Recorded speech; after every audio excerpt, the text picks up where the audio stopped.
a good finish. However, in mid-March, Harry Neal, then where did you think your club would go? Well, we talked about it, and I'm sure everybody in our half of the league out west there talked about the fact that you conceivably could get to the Stanley Cup Finals without having to play perhaps the top 4 teams. Although Edmonton and Minnesota, there may be some argument whether they were included in the top 4. But we certainly didn't think for a second that we could get there without playing one or both of them. Harry Neal, you were suspended. You had an opportunity to return to the bench and resume coaching of the team. You gave the reins to Roger Nielsen, even though you had the opportunity to come back. To me, that's a terrific sacrifice of one's ego that not many personalities in this game could do. What about that? Well, actually, it was a no decision. I miss not being here behind the bench. There's no question about that. But I think it would have been a selfish move and not a very wise one either, because we were playing so well. And possibly if Roger wasn't going to be the coach next year and I wasn't going to be the manager come June, I may have looked at it differently in trying to make sure that I had a job in the next fall. But this is something that happened, before we thought it would. The team responded in splendid fashion to Roger. He was in a tough spot. Stan, what if we'd lost the last 4 or 5 games and gone out 3 straight again? He would have started, behind home plate next year, which wouldn't have been very fair. So when the 10th game finished, I think we were in the middle of the LA series. It was, no thought at all of going back, and it looks like it was a good move. Stan Fischler here with Harry Neal, the coach and soon-to-be general manager of the Vancouver Canucks. And reading some of the papers, Harry Neal, you get the feeling that playing against your team is like swimming with a pool of piranhas or playing handball with Tasmanian devils. Now, what's your evaluation of the first game that was played? Well, I think it was anybody's game, and the Islanders won it, and we certainly feared that game. That's a tough one for us coming off a very emotional happening in Chicago on Thursday and having to play Saturday, and that was the one that worried me with reference to getting bombed, which we probably couldn't then as we might at any other time during this series. And so we played a good hockey game. We're a frustrating team to play against, and we know it. And we're going to try anything we can to see if we can do something here in the Stanley Cup Finals. Getting here is great, but it's not enough. And I know I'm echoing the sentiments of every guy on our team. We think we've got an underdog's chance of knocking the. There's been enough examples in all sports of coming right out of the clouds and beating the favorite team. I don't know whether we can do it or not. And the accusations that are flying around New York about the way we play have done nothing but motivate us to a greater degree. We like playing that role, and I don't think that there's anything wrong with playing good, tough hockey. We don't care if there's a fight in the whole game. If there is, we're well equipped to handle them. But we're going to get in the way of the Islanders all night. Every night, we think it's the only way we can beat them. No other team's tried that in the playoffs. We've watched the tapes of all the other series, and whether it works or not, I don't know, but we certainly have Mr. Torrey and Mr. Arbor complaining about it, and that in itself is a step in the right direction. Last question. What can we expect tonight in Game 2, Harry Neal? I think we'll be tougher. I hope it's the same kind of a game as far as keeping close. We can't get... it scared me the other night when we got 2 goals behind the Islanders, and as usual, the first period for us is an important one, and we're confident, but we have great regard for the New York Islanders, and we hope that we can play like we did after it was 4-2, before it gets 4-2 tonight. Thanks very much, Harry Neal. The Vancouver Canucks have already shown that they command a lot of respect, and we're going to see more of them, and we'll be back with the start of tonight's game in just a moment.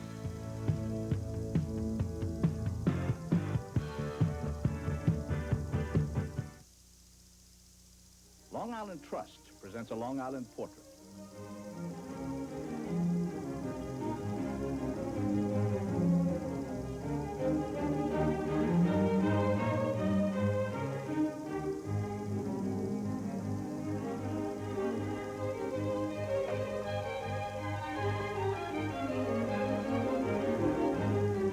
No other bank knows Long Island like Long Island Trust. Member FDIC. Remember me? I led our troops to victory. Gave them a sense of security. Everybody needs security, even an old battle horse like me. So I got myself this Hillside Betting security blanket. It guarantees in writing the lowest possible price. And get this, Hillside will replace any purchase in 30 days if you're not completely satisfied.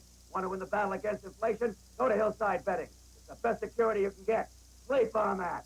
Sealcrest Betting Collection by Sealy, makers of the famous Posturepedic, available at these Hillside Betting Centers. The Radio Television News Directors Association has picked WCBS as the best radio news station in America.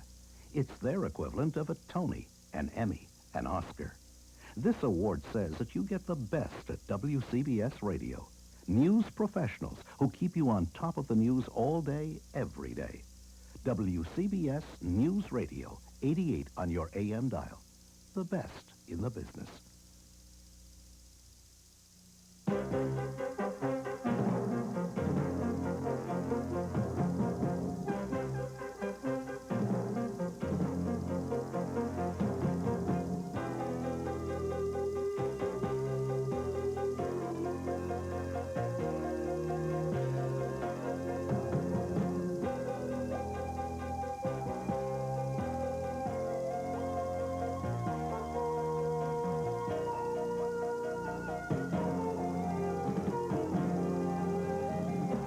From the Nassau Coliseum in Uniondale, New York, Sports Channel presents Game 2 of the best-of-7 Stanley Cup Final. Tonight, the New York Islanders, the defending champions, host the Vancouver Canucks. Participating advertisers are Budweiser. For all you do, this Bud's for you. The people of Eastern Airlines, who believe we have to earn our wings every day. Chemical Bank. The chemistry's just right at Chemical. The #1 selling auto team on Long Island, your Nassau Suffolk Chevrolet dealers. And Mobil Detergent Gasoline. Mobil washes dirt away before it accumulates to help maintain your car's performance. Tonight it is Game 2 of this series. The Islanders at home to the Vancouver Canucks. Hi again, everybody. I'm Jakes McDonald with Ed Westfall. The question on everybody's mind, will Vancouver come out and play the same style of hockey as they did in Game 1? Maybe that's the only style they have. Hey, they you used stole it my successfully. line. I'm sorry. They used it successfully against Chicago. Obviously, they used it against Los Angeles as well, and Calgary prior to that. And as their coach said, it's what got them here. You have to dance with what you brung to the dance, I guess. There's no question, Jakes. They do not have the versatility of a lot of teams. They got this far, and as they gained momentum in the playoffs, they did it with playing very close, very deliberate defensive style hockey. And what got them here and got them to the overtime against the Islanders, I cannot see them changing it, really. They're going to have to work a little harder at it. All things being equal, the Islanders did not play that good in the first two periods in particular. Not until later on in the third period did the Islanders get things going. And in the overtime, Vancouver hardly got out of their own end. But the shots were 6-6 in the overtime period. So it says a little bit for the defensive structure of the Vancouver Canucks. But they can't continually play that way and expect to be successful against the Islanders, because when the Islanders play well, Vancouver is not going to get any goals. Over and above the first two periods, I think the other problem area for the Islanders in the opening game of the series would be in goal. I don't think Bill Smith had himself a very good night in the first game of this series, and I'm sure he would agree to that. He started off a little shaky, Jiggs, and he looked a little shaky until, again, the third period. He can be a settling influence on the team if he wants to be. He was rattled a little bit. They were getting in around the net on him, and they were knocking the feet out from underneath him. They were trying to upset him. And if he goes for it, that's a plus for Vancouver. If Billy Smith doesn't go for it, of course, then he laughs at them, and he does what he does best, is stop pucks, and that frustrates Vancouver then if they can't get to him. I'm sure they've had a talk, and Billy's had a talk with himself, and you'll see him, I'm sure, not pay any attention to players around the net. If he does, it'll cost him. Oh, bound to. There's one change as far as the series is concerned. It resumes in Vancouver on Thursday night, but make note of this change. The starting time will be 7 o'clock Vancouver time, 10 o'clock here in the East.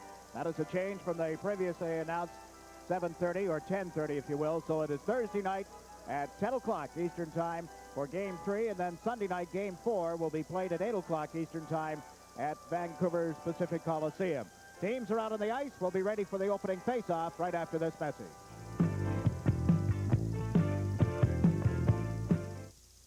We're Eastern, America's favorite way to fly. For 3 years now, more passengers have flown Eastern than any other airline in the free world. If you're flying Eastern, we thank you. If you haven't flown Eastern recently, give us a try. We'll show you we really do earn our wings every day. We're Eastern, America's favorite way to fly. Come fly with Eastern. True patriot love in all thy sons command.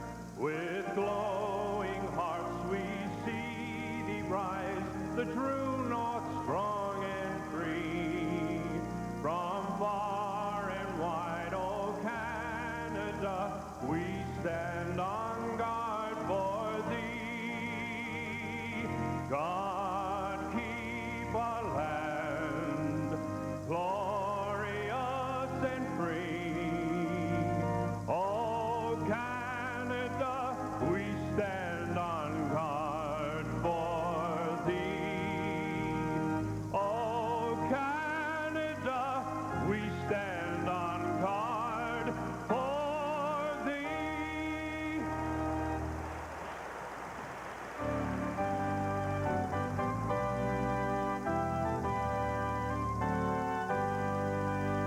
Oh, say, can you see by the dawn's early light what so proudly we held at the twilight's last gleaming, whose broad stripes and bright stars through the perilous fight o'er the ramparts we watched were so gallantly streaming, and the rocket's red flare, the bombs bursting in air, gave proof through the night that our flag was still there. Oh, say does that star-spangled banner yet wave o'er the land of the free and the home of the brave?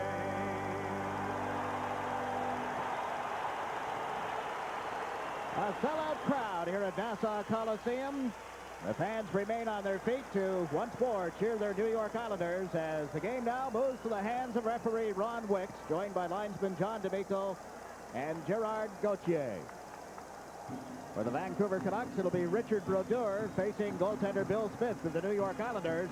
Brodeur's goals against, now 2.51, a record of 11 wins, 3 losses in the playoffs.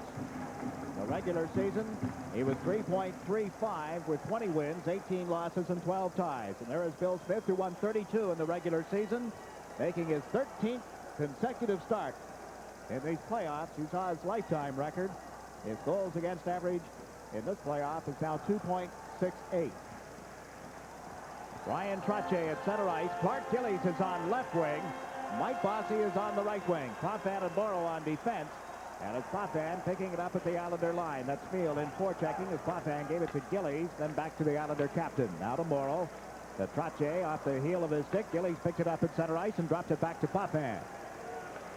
Fraser, Gradine, and Smeal, the forward line for Vancouver, as Trottier gave it to Bossy, and his long shot was grabbed. Left by Brodeur, picked up by Hallward. Doug Hallward up the middle, one of those breaking passes, but everybody covered their man, and Potvin touches up for an icing. Ironically, Jake, the first 2 players to come together in this hockey game were the last 2 players to come together in the game the other night in overtime. Harold Schnepp taking out Mike Bossy along the boards.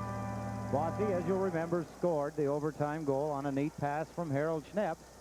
And tonight, Schnepp meets Bossy inside, almost in the identical place, only at the other end of the ice.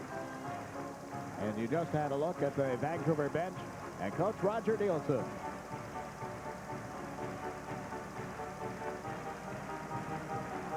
The names on that were telegraphed from the West Coast to the East Coast. Telegram from the fans in Vancouver to their Canucks. It's hanging in their dressing room, by the way. Langevin is out on the Islander defense with Persson. Up front, it is Merrick with Tonelli and Nystrom. The puck loose back to the Vancouver goal. Brodeur played it around the boards. Right to Nystrom. Centered. John Tonelli couldn't knock it out of the air. So the Canucks, they're up the left wing side into center ice, but Merrick got a piece of Fraser, and here's Langevin with it now. To Tonelli. Rink wide to Nystrom. Working on steps as he came over the line. Hallward came across to pick up the puck. Dumped it off the boards into center. That's Langevin backing into his own zone. Gave it to Stefan Persson. To Mike Bossy. Bossy out on the right wing. Got it away from Smeal to Langevin. Langevin across the line. Drop pass picked up by Bossy. Bossy rink wide. Persson moves in. Shooting. Blocked in front by Brodeur. And just out of the rebound reach of Trottier. Now Langevin with a shot that was turned aside by Brodeur. And play has been called. Offside, Jags. John D'Amico calling the offside. Al Arbor getting his next line ready as he walks behind the players. What he's doing is assigning the players who's up in case one of the wingers, defensemen, centermen head for the bench. No, he's going to change now as Roger Nielsen has changed. Al Arbor has a designated line he wants out there. I would have to think it's probably just to not let them have Dave Williams, 22, against the Islanders, 22, Mike Bossy. Yeah, he's going to fall. In this case, Williams will fall 10 short. He draws number 12, Dwayne Sutter on the right wing. Williams on the left wing for Vancouver. Miner is at center ice, and Moline on the right wing for the Canucks. Thomas Johnson with a long shot, grabbed and cleared by Brodeur, picked up by Colin Campbell. Gillies into forecheck. Bossy is out on the right side now for the Islanders. Move it to the blue line, picked up by Bossy. Can't wait for Gillies to get back on side, and they delayed offside in this case as Moline came to center ice. The play broken up at the Islander blue line, and there's Thomas Johnson with Gillies moving down left wing. Johnson on a weave, picked up by Gillies. Bart Gillies a drive. That was off the target. Bossy races to the boards, dumped it into the corner. Lindgren, the Vancouver defenseman, moved it up this right wing side. Picked up by Moline. Moline and Miner. Moline now to the right side, and Lindgren fires one, grabbed by Bill Smith. Brings it around behind the net for Morrow. Morrow up the middle, out of the reach of everybody, and the Islanders are going to be called for icing as Smith picks it up back to the Vancouver goal. 17:40 remaining in the opening period. We look at playoff hockey. Dunk Wilson, a goaltender, Guy Chiron, a forward, hold the NHL records for the most NHL regular season games played by a goaltender and a skater, respectively, without playing in a playoff game. Wilson played in 287 games as a goaltender. Chiron played 734 games as a forward, a center iceman, Guy Chiron, and neither one of them ever played in a playoff game. Well, you got to wonder where you went wrong if you're the player. How about Dennis Maruk, who scored over 50 goals again this year, has played in 501 games without playing in a postseason game. Now as play gets underway, Smith was bumped back to the goal. The puck went to Wayne Merrick, to Nystrom on right wing. Nystrom trying to commit around steps, picked up by Lane to the corner for Merrick, out in front to Nystrom. Nystrom turns to get away from DeLorme. Nystrom off the boards to Merrick, back to Nystrom, moves in, shoots it, and hit the side of the net. Tonelli trying to put it out in front of the goal. It ended up in the boards, and there is Snaps. Harold Snaps up left wing to Rhoda. Now to Bolderev, who couldn't pick up the pass, and Rhoda was flattened at a good hit in the Vancouver zone.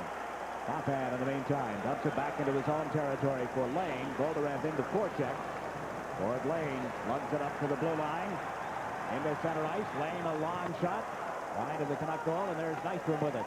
Round behind the net for Tonelli. Rhoda riding hurt on him. Tonelli unable to make the play. Off the boards down to Lane from the blue line. His shot right on. The rebound is cleared wide as Tonelli was flattened. DeLorme slaps one around the left wing into center ice. Nystrom picked it up in front of the Islander bench and then went off, and the Canucks yelling about too many men on the ice. Ford Lane with a long shot. Grabbed and cleared by Brodeur to Jerry Miner. Miner worked it out into center ice. There's Persson with it. Stefan Persson to the left side for Bossy. Bossy, Trottier, and Bourne, the forwards. The pass to Bourne off his skates. Loose behind the Canuck goal and cleared around the boards by Brodeur. Right to Bossy, who stepped in front of Williams. Now to Bourne. To Trottier, couldn't hold the pass. Persson came in from the point, and the puck deflected to center ice. Langevin back to give it to Trottier, to Bourne, back to Langevin. Miner had taken a run at Langevin, and now here's the Islander defenseman across the Vancouver line. Plays one around to the far corner. Trottier and Williams bump together. And we'll get a face-off to the left of the Canuck goal. There's a break in the action.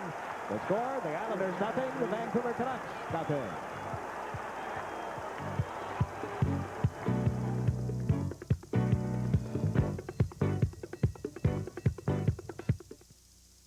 A perfect egg. Or is it? Magnified 20,000 times, you see imperfections you never knew existed. Look into a car's carburetor, and you may see something you never knew existed. Dirt. Dirt that could impede your car's performance. Fortunately, you can wash dirt away before it accumulates with mobile detergent gasoline. It treats dirt like dirt.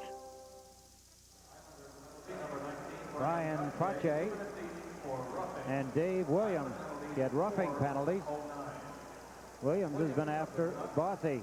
Croce got tangled up with him. Ron Wicks wants to establish the pattern. He gives them both 2 minutes for roughing. 386 career penalty minutes in the playoffs. That's including tonight. That's what Dave Williams has. Second in NHL history. Second to Dave Schultz. Here's the penalty. Croce, you see Williams come back with a little jab. They're boyhood friends. Dave Williams and Brian Croce. They've known each other for many years. Doesn't matter when you get in a hockey game. Not when the money's on the line for the Stanley Cup. A couple of Saskatchewan boys going at it. Talk about money men. There's one, Al Arbor. 1 year in 28, he's missed the playoffs as a coach or as a player. He missed it 1 year as an Islander coach, 73-74, which was his first year as coach of the Islanders. Some of his players would have you believe that he has never spent any of the money that he has made in the playoffs either. Yeah, I did. He bought a purse. Okay, there's another line that won't touch it. Field checked by Morrow, and there's Billy Carroll dumping it in off the board. A big purse.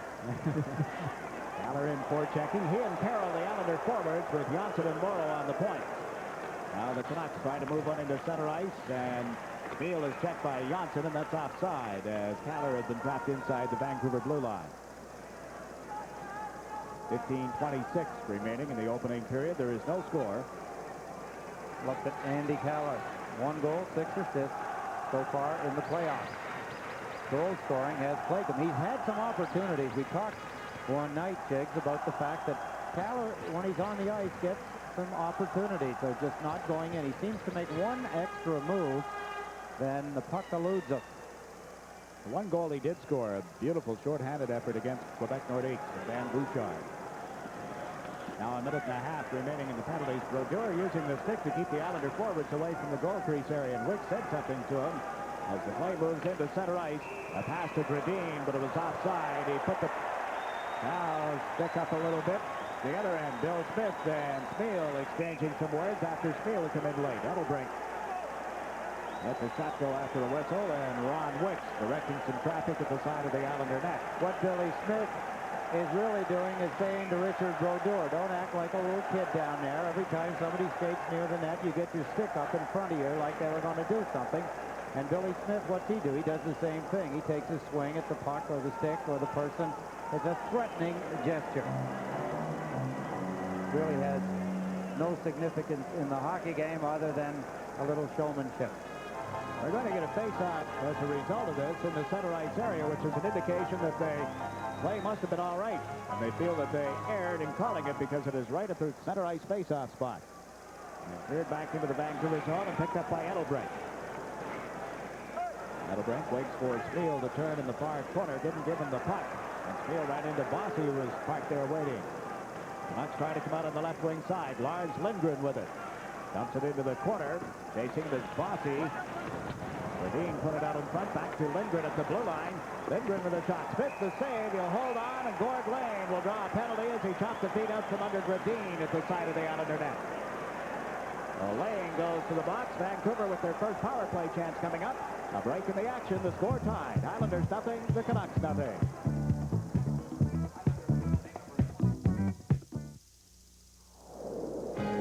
Showtime Pay TV is total entertainment. 25 hours a day, and you're going to need every minute of it. Packed with blockbuster movies, Broadway shows, entertainment specials, late night features, outrageous comedy, and no commercial. Showtime. We're tuned into you 25 hours a day, 8 days a week. Gord Lane draws the eye of referee Ron Wicks. Good stop here by Billy Smith. There's the shot. Smith gets it. Lane, you see him give Gradine, number 23, who scored 2 goals the other night for Vancouver, a little extra with his stick and drew a penalty. It'll be Spiel, Gradine, and Fraser up front for Vancouver, and the puck went right to defenseman Kenny Morrow, who dumped it into center ice. That's Moline going back. You look at the power play stats, and in this series, Vancouver was 2 of 3 Saturday night. The Islanders were 3 of 3, and the Canucks are into the Islanders zone. Gradine played it back to the left point. Spiel to Gradine. Back to Stan Spiel. Into Moline. The Spiel from the blue line. His shot tipped and just wide of the net as it came off Fraser. Fraser tried to center and hit Morrow. Picked up back of the net by Fraser. Fraser to Moline. Moline starts in at the face-off circle. He fired one off the post. And right back to Moline. Out of Gradine. Thomas Gradine turning, trying to get away from Goring. Gradine back to the blue line. Moline shot went wide, and Smith poked it into the corner and out of the reach of Fraser. Potvin unable to move it out of his own zone. Gradine around Morrow, moves in, and the shot hits Beal. Comes out in front and tapped wide by Gradine. Here's Beal out of the corner. Now Moline at the point is rifled it wide. Trottier picks it up. Ryan Trottier trying to come out on the left wing side, ran into Moline, but he has forced the puck into the Vancouver territory. 47 seconds left in the penalty against Lane. The crowd reacting to the efforts of Brian Trottier.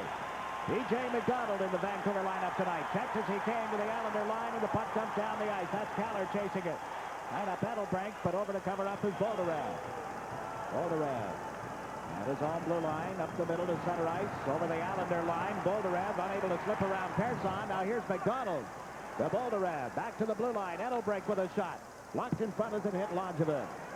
Bolderev takes a look again with 15 seconds left in the power play. Tried to line it through in front of the net. Goes back of the net.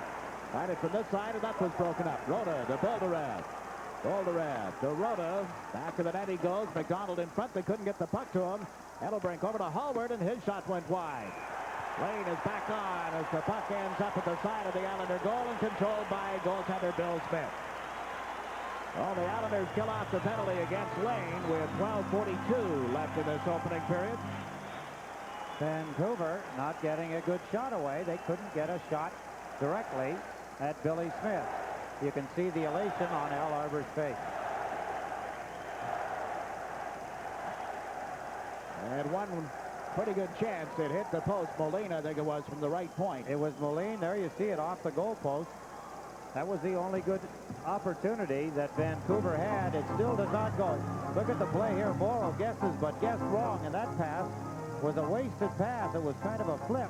Billy Smith put it out in front and almost had it put behind him. As he was down, the puck flipped away from one of the on-rushing Vancouver players. Now the face-off to the left of the Islander net, and it's Merrick against Bolderev on the draw, and it went right to Persson to Langevin. Up the left side to Trottier. The Persson poked it to Merrick. Bossy, Trottier, and Merrick move over the Vancouver line. Trottier in on left wing, faked the shot, trying to get away from the check, was dragged down by Belland, and Trottier picks it up again into the corner to Bossy, but it was too hot to handle. Harold Snep starts out of the left wing corner for Vancouver. Put it right on the stick of Bossy, waiting outside the blue line. Now Snep splits it high in the air to the Islanders zone, controlled by Langevin. To Bossy, trying to set up Gillies on the left wing, and that failed to connect. Belland back in his own zone. Chase behind the net, then plays it off the boards. Out into center ice. There's Persson. Over to Langevin. Langevin lifted into the Vancouver zone. Belland cleared it out quickly to Moline. Moline got it to Jerry Miner. Miner at the Islander line. A long shot blocked by Bill Smith. And leave it for Brian Trottier. Trottier to Persson. No score in the first period. Persson carries it out of his own zone. Persson left side to Trottier, but it's offside at the Vancouver blue line. There's a break in the action. The score tied. The Islanders nothing. The Vancouver Canucks nothing.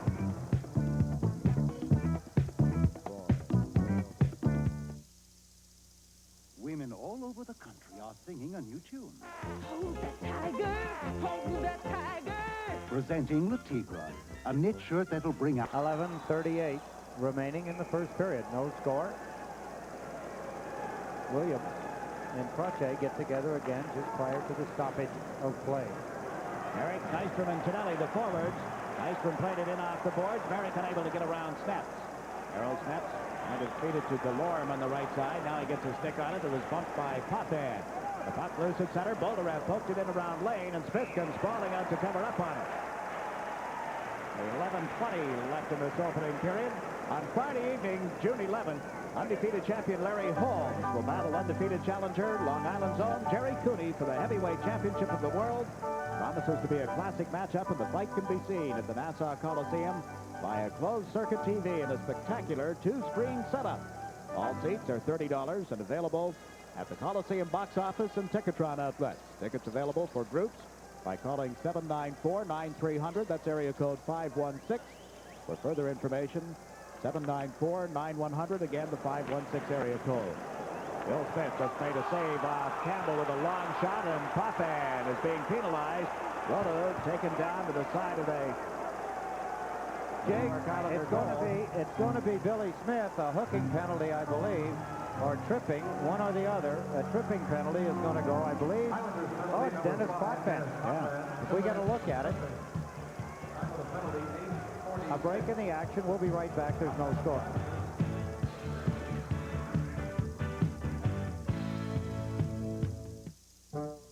Excuse-moi, can you spare $5.15 for a cup of coffee? Think prices are high now. Wait till the year 2000. Great! Bologna's on sale. This is a real steal. $4,100 a month with a view. Well, there's help. Chemical Bank's IRA. You'll get a giant tax break now and tax-deferred interest. So someday you could retire a millionaire. After all, you'll need it. Okay, $31,000, but I'm practically giving it away. Chemicals Tax Shelter IRA. It was Dennis Potvin, no question. Billy Smith had raised his stick, and from the angle that I was looking, it looked like Smith's stick was caught up in Rota's uniform, and Rota took a bit of a dive, drew the attention of Ron Wicks. Dennis Potvin's in the penalty box for tripping. Going to kill it off. Trottier, Goring, Persson, and Langevin at the moment. This is Edelbrink at the Islander line. His long shot. Bill Smith picked that up easily as Persson and Langevin had taken the man and given Smith a lot of room to look at the shot. They did, Jake. It's a good play, and of course it's planned that way, that during the penalty killing, the defensemen try to keep the front of the net. They'll try to push the attacking forwards to the sides, leaving the alleyway up the middle from where the pucks will come from, the challenging shots from the points in particular, open to Billy Smith. Dean will take the face-off for Vancouver.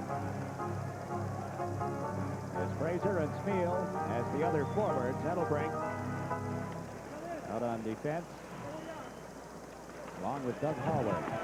Hunt's got the draw. Fraser put it out in front. It was underneath Persson, and Smith covered up on it. So they'll face off again. 20 seconds gone in the penalty against Denny Potvin.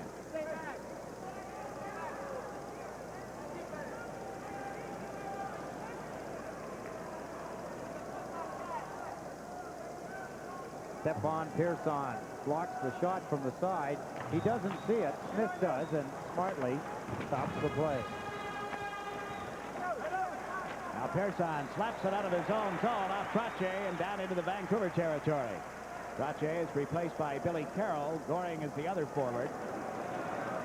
No score, 10:35 remaining in the opening period, and the Canucks tried a long pass that was out of the reach of Fraser. Persson back to touch up. Icing waved off at the last second. Good grief, and the Islanders have cleared it into center ice. Well, Persson touched the puck, and then the linesman waved it off. Now Smith out of the net to get it to Langevin, up the left side to Goring, to Billy Carroll. Two Canucks back as Carroll comes over the Vancouver line, but on the brakes, picks up the puck again, carries it out into the center ice area, and then fed it back to Lane. Ward Lane up the middle to Billy Carroll. Carroll back to Kenny Morrow, now to Bob Bourne. Bourne puts on a burst of speed over the Canuck line, in around Hallward, a backhander blocked by Brodeur. And Brodeur goes over backwards. Bourne going for the rebound, made contact with Brodeur on the mask, and the goaltender went down. We saw this several times Saturday night. Bourne came over to apologize immediately. We'll take another look at it. It always presents a problem. It's like crying wolf, as Bob Bourne, what a move he makes on Hallward. There's the backhand shot. And as Bourne went up to get after the rebound, I think his stick must have caught Richard Brodeur. Here's a great camera angle, beautiful camera work. There's the shot. And as Bourne swung the stick at the rebound, he caught Richard Brodeur. Down he goes. There's a problem in this, Jiggs. It's the old Wolf game. The referee warned him a little earlier about players cutting through in front of his net, and he's got the stick up. You saw Billy Smith swing his stick at the next Vancouver player that come down the ice. The other night we saw 3 or 4 occasions. Ron Wicks, of course, is knowledgeable of the game and what happened in it the other night. And if Brodeur continues to do that, they're not going to stop the play every time he falls down. That's what he's expecting, that they'll blow the whistle. If the Islanders are on attack, of course, it's like him having a hold of the puck. Well, it's Vancouver on the attack at the moment with 17 seconds left in their power play. McDonald fed it to the blue line. Lindgren gave it right back to him. Larry McDonald, a shot off the shoulder of Bill Smith, and he cleared it out of the air to Keller, and it's dumped into center ice. That'll kill off the penalty as Potvin gets ready to come back on. And here is Bolderev turning. Aims at 6 aside. Bolderev over to the left side. Lindgren to the right wing side. Slapped around the boards by Bellin, but offside is called against Vancouver. A break in the action. The score tied. Islanders nothing. The Canucks nothing. What?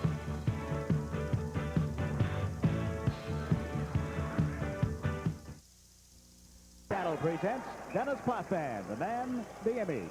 Be sure to stay tuned for this close-up look at the Islanders captain as a player and a person immediately following tonight's game. Langevin and Persson on defense. Merrick, Nystrom, and Tonelli up front. Nystrom has changed. Bossy has come out on the right side as Langevin was bumped by Crawford coming back for Vancouver. Puck in the Canucks zone. Harold steps up the left side. Crawford unable to make contact with it, and here's Persson turning. Stephen Persson takes a look. Gillies is out on the left side. The pass went to Langevin. He dumped it into the Vancouver zone and gets a bit of a hit from Delorme, and we're going to get a penalty against Ron Delorme. Cross-checking. He ran into Langevin. Smart move by Dave Langevin. He did not retaliate. The Islanders are going to outsmart the Vancouver Canucks. Delorme was trying to goad Dave Langevin into a penalty. Watch the stick go up right here. Langevin gives him a pretty good shot. And then the retaliation, 1-2. Langevin turns, skates away. As we look again, here's Delorme coming. Langevin gets him, wards him off with an elbow and a half a jab. Delorme retaliates and gets the penalty. Langevin did not go back after him. Delorme expected him to, but it didn't happen. He gets a cross-checking penalty at 11:27. First manpower advantage for the Islanders tonight.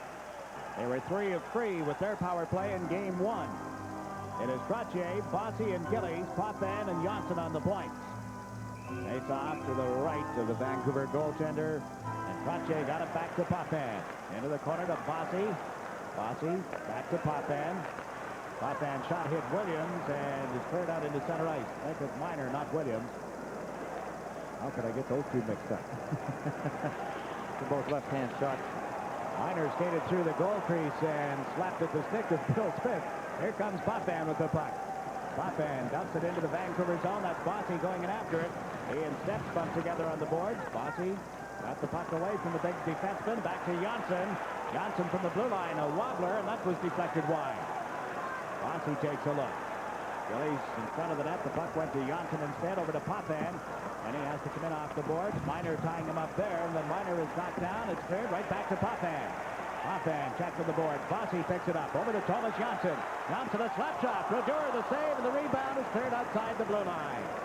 1:03 remaining in this Islander power play. We watch Denny Potvin play it off the boards. Picked up by Lupul. Harry Lupul was not in the lineup on Saturday night. Has been bothered with an injury recently.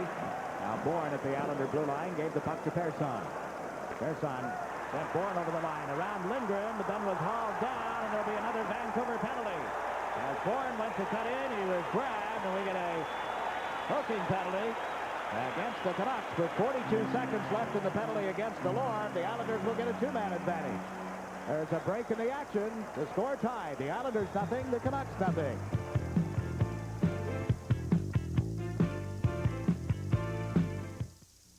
Yes, my company's... Heavy hit in front of the net. Mike Bossy twice gets a couple of opportunities. Let's watch some of the heavy hitting in front of the net. Harold Schneps explaining to Brian Trottier, just trying to get you out of there, give you a little push. The same thing. Trottier gets the stick up, and then boom, Campbell levels him from behind. Not the most courageous check of the night so far. Let's watch Bossy as Campbell tries to chop him down like an oak tree. Bossy gets the shot away. Brodeur had the angle on him, made the save. Islanders come close, using their speed again and their puck handling. Stefan Pearson had a great opportunity, Jig, and he shot it wide from the top of the face-off circle. Now 13 seconds left in the original penalty. That's to DeLorme as Potvin gave the puck to Pearson. Pearson back to Potvin in front to Goring, who couldn't make contact. Now Pearson to the corner to Dwayne Sutter. Back to Pearson just as DeLorme stepped out of the box. Sutter to Goring, the shot blocked by Brodeur. Harold Steps fires it off the boards, and the Islanders now with a one-man advantage. 1:07 left in the penalty against Lindgren as Pearson gets away from Lupo. The Islander line, Pearson to Gillies on left wing, back to Potvin across the Vancouver line. Potvin, a drop pass to Gillies, rink wide, Pearson to Goring, off his stick, and the Canucks get a break. Out into center ice and across the Islander line as Moline moves right in, and a weak shot blocked by Pearson. Moline got that one, and Pearson starts from back of the goal with a 40 seconds remaining in this power play. Benny Potvin to Goring across the Canuck line. Goring back to Janssen to Potvin. Potvin shoots and was wide on the stick side. Brodeur covers up as he came off the boards. They're going to face off to the right of the Canuck goal with 29 seconds left now in the power play. Pretty good penalty killing by Vancouver. Dennis Potvin having a few words with Colin Campbell. Campbell knocked him down. Potvin tried to take the shot. There you see the captain, the Islander captain. Dennis Potvin. Here he comes, number 5. Went to take the shot. Campbell got a chunk of him, chunk of his feet. Brodeur holds in the puck. Two Islanders moving around. Richard Brodeur. They haven't had a good shot outside of the one Stefan Pearson missed the net with, although Bossy had a couple from the bad angle that Brodeur had no trouble making the saves on. It is Trottier, Bossy, and Bourne as the Islander forwards. Potvin and Janssen on the points. 29 seconds left in the penalty against Lindgren. Trottier won the draw, got it to Bossy, to Janssen, now to Potvin. Potvin unable to get it to Bossy. Now played it off Gradine, and Bossy works it around to Trottier. Back to Mike Bossy. Bossy to Janssen. Jansson's shot was blocked. Potvin holds it in at the blue line, then lost it. Here's Gradine headed for the net. Potvin comes back to knock it away from him. And Potvin's going to be penalized. Throws the stick up in the air, throws his arms up in the air in disbelief. Me too. He's back in a great defensive play. My goodness. He covered up well on his original mistake, Jiggs. He's having trouble at the point on the power plays tonight, but he had covered well as he raced back with Miner bearing down on Billy Smith. Potvin got back quickly, made the check. He gets a tripping penalty on the play. A questionable call in my eyes. I agree with you. He got the puck, knocked it off the stick of the on-rushing Vancouver forward. Miner, I believe it was. Miner went down after the play. And Ron Wicks gives Dennis Potvin a tripping penalty. Dennis couldn't believe it. He threw his stick up in the air. Actually, he could have got a penalty if Ron Wicks.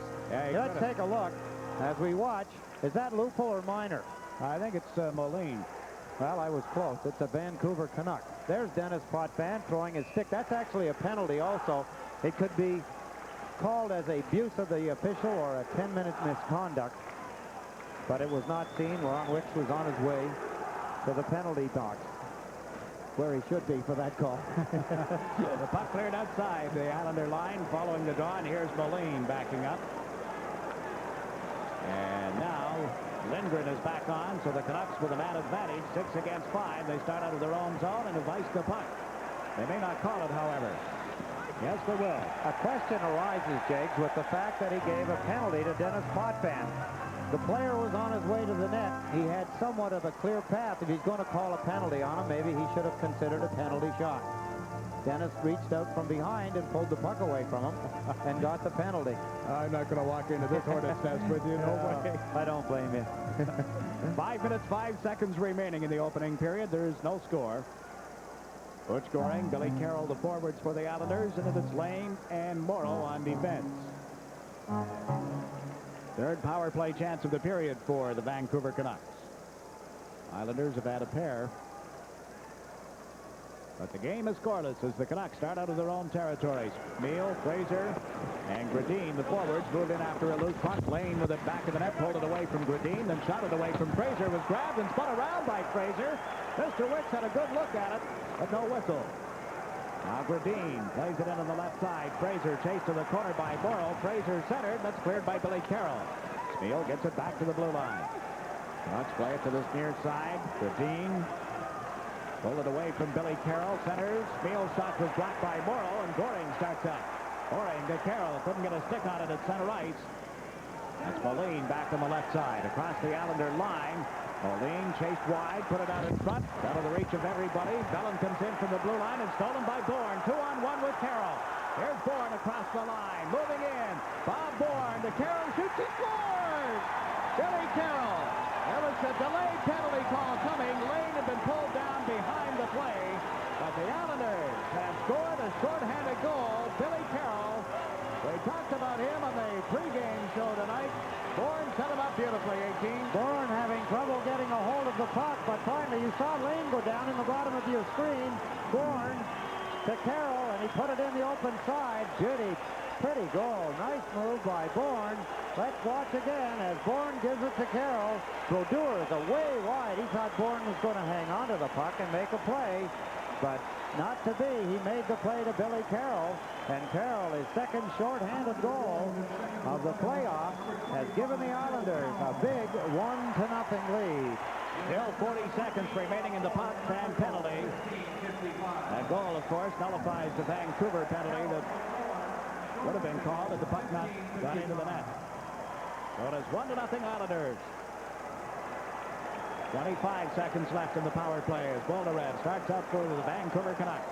Billy Carroll is back out there as a penalty killer. Boldarev over the line, went to the left side, and Pearson knocked it away from him. Picked up now by Langevin. Around the boards. Edelbrink got it to the corner to McDonald. McDonald back to Edelbrink. There's going to be a penalty call here. McDonald with the puck, but the whistle has sounded. Boldarev and Pearson exchanging words. I believe it'll be Boldarev headed for the penalty box when this is finally settled. Boldarev had been taken out by Pearson, and now linesman John D'Amico tumbled to the ice heavily. They don't have the padding that these players do. But Boldarev is headed for the penalty box. Let's take a look in front of the net. There's Ivan Boldarev. Stefan Pearson looks back. Uncharacteristic of Ivan Boldarev. He is not the kind of player you expect that action from. But he did it. He gets a penalty. And this is where the Islanders would like to hurt them. They couldn't hurt them in the opportunity they had earlier with a 2-man advantage. And then they had a 1-man advantage for 1 minute and 9 seconds. But here they get another opportunity. 3:25 remaining in the first period. 1-0 Islanders, and they get a power play again. And in 3 seconds, Potvin will give them that Islander power play. Merrick up front with Tonelli, Janssen, and Langevin on the points. Face off at the Islander line, as you see. Liner couldn't get control of it. Tonelli gave it to Janssen, now to Merrick. Potvin is out on the ice. Langevin heads for the Islander bench. Tonelli, in the meantime, is across the Vancouver line. Nystrom has come out on right wing with Merrick and Tonelli, but Snets forced the Islanders to go back into their own zone. Thomas Johnson with it back to the net. Again, Miner skated right through the goal crease. He's been in the forecheck and headed to the right wing. Tonelli carries it to center ice. Across the Vancouver line, John Tonelli unable to get it to Merrick. Couldn't split the defense as well. Here's Nystrom to Merrick. Merrick trying to center. Being tied up back of the goal. Lars Lindgren and Merrick fighting for it. It went to Harold Snetz. And Snetz shoots it high into the Vancouver players' bench. 1:18 left in the penalty to Boldarev. 2:43 remaining to play in this opening period. Everybody on the bench ducking. Somebody didn't duck in time and has caught the puck on the side of the face. Face mask and all. Is that Lindgren? I believe so. The name fits the blonde hair. The mask, much like the one Andy Keller wears.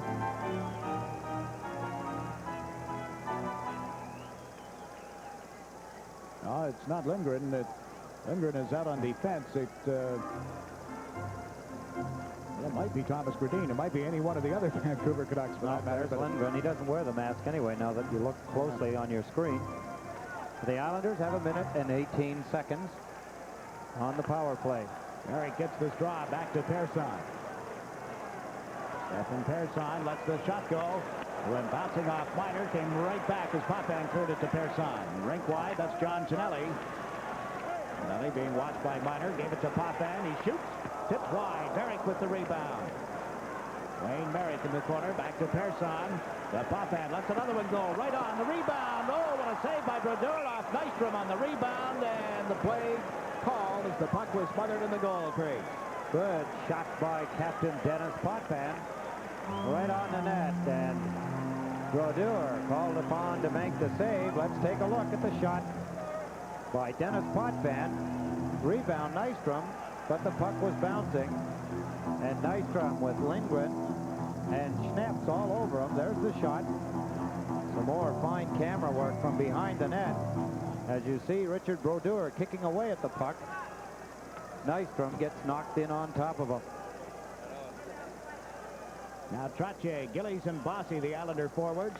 Potvin and Persson on defense. The puck came back to Stefan Persson. Into Clark Gillies, couldn't make contact with it. Picked up by Trottier. Ryan Trottier goes back to the net. Out to Potvin. Over to Persson, back to Potvin. Potvin returned it to Persson. To Potvin. Dennis brings it all the way back to the blue line. Change positions with Persson. Hand on the shot. Here's Gillies turning. Shoots. Blocked by Brodeur. The rebound. It's underneath the goaltender. He holds on. Close call as Mike Bossy on the rebound from a shot by Dennis Potvin. Brodeur gets his stick and gloves out and makes the save. Bossy was moving away from the puck, and it's very difficult to shoot it. There's the shot. Gillies, Bossy, I had said Potvin. I meant to say Clark Gillies. Harold Schneps taking Mike Bossy out of the play. 23 seconds remaining in this power play as Boldarev continues to serve the cross-checking penalty. Trottier knocked the puck away from Miner. Brodeur out of the net, worked it around the boards to Moline. He was checked by Gillies, centered, and it's cleared by Lindgren, and the Islanders will have to chase it. Through game 1 of the finals, Islanders have scored 18 power play goals. Potvin has been on the ice for 15 of them. That's an 83.3% efficiency that Dennis Potvin has while he's on the ice during the power play. He has just gone to the bench as Gillies came in, fed it off the boards. Bossy's pass was broken up, and out come the Vancouver Canucks. Teams at 6 aside. Into the Islanders zone. That's Miner, his centering attempt hit board lane. And Boldarev was bumped on the boards, and this time it'll be interference. Boldarev and Persson, and an interference penalty being handed out by referee Ron Wicks. Now a little stick work as Miner and Lane got them up. And Stefan Persson draws the interference penalty with 1:12 left in the opening period.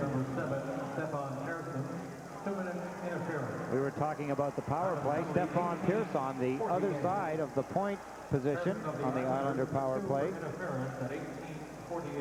They have scored 13 power play goals, while Stefan Persson has been on the point position. Stefan has been on for 12 of them. That's 92.3% that he has as an efficiency on the Islanders power play. He now draws a penalty. Interference.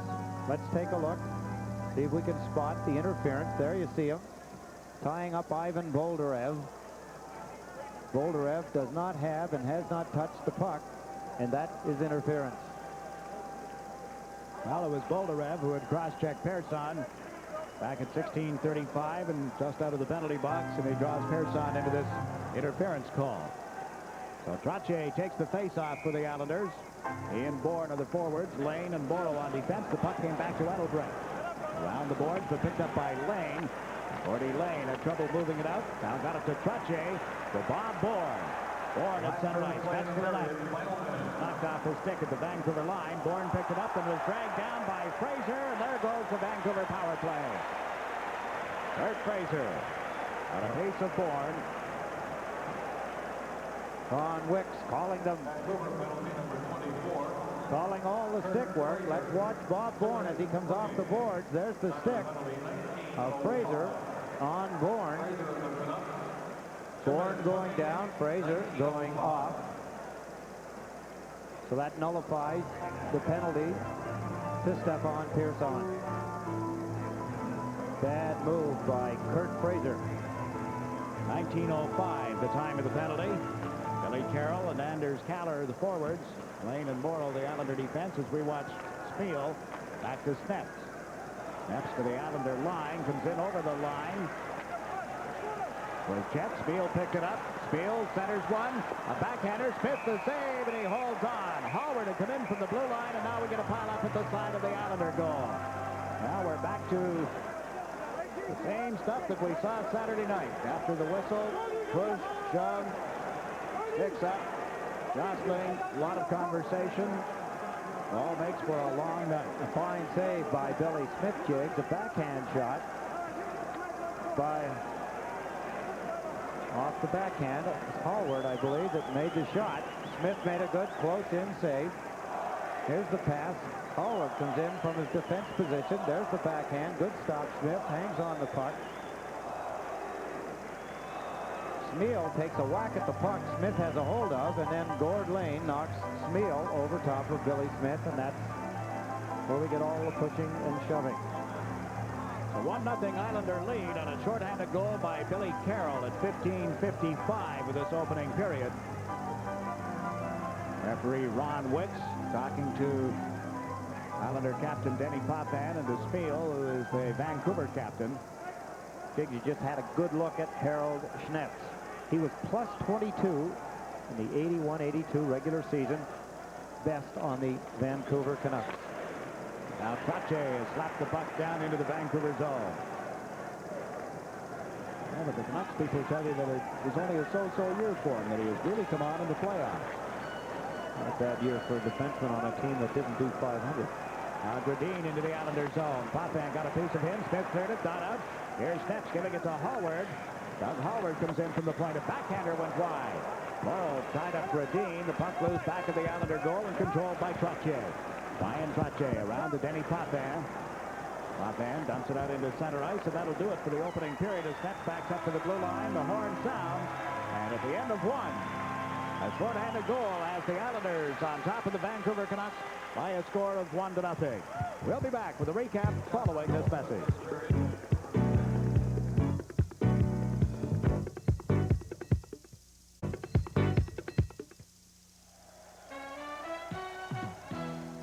This Bud's for all the guys who keep the action from getting out of hand.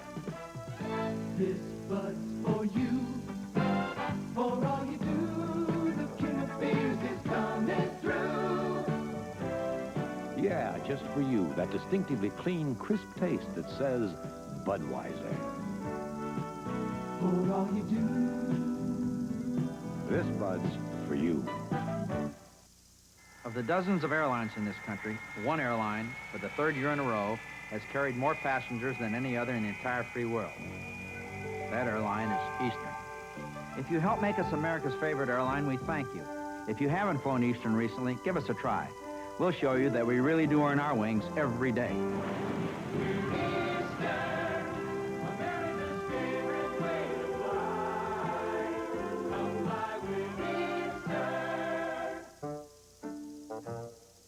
While most banks are just giving away house gifts, Chemical is giving away a house. Enter Chemical Bank's IRA sweepstakes. 21 shots on goal in that first period, 15 of them by the New York Islanders as they outshoot Vancouver 15-6 and outscore them 1-0. Billy Carroll, the shorthanded goal at 15:55. A strange period. It had its moments where it was wide open and then settled down into close checking. 10 penalties called, and out of the 10, not one holding penalty. Well, it seems strange we talk about the clutching and grabbing and things that go on in this game, but we had some interference, some cross-checking, hooking, things of that nature. But with Potvin sitting out a tripping penalty at 14, called at 14:38, Billy Carroll got the Islanders on top. His second shorthanded goal in the playoffs. We said at the time, Bob Bourne did everything right, set him up, and with Brodeur going one way and unable to get back, Billy Carroll had practically that entire goal to put it in. He did, Jiggs. He had the whole net to put it in. It looked like Brodeur was trying to second-guess Bob Bourne. We'll get a look at that hopefully at the highlights later on. But the story, of course, 15 shots by the New York Islanders and 6 by Vancouver, and they hit the goalpost on one occasion. There was a good chance for them, but goaltenders will always tell you that's part of their equipment, and it doesn't count as a shot on goal. But the Islanders dominated the period. The shots in this case did tell the story. They didn't get as many good opportunities as you would think they would get with 15 shots, but they got enough, and territorially they dominated the game, and that's what they wanted to do.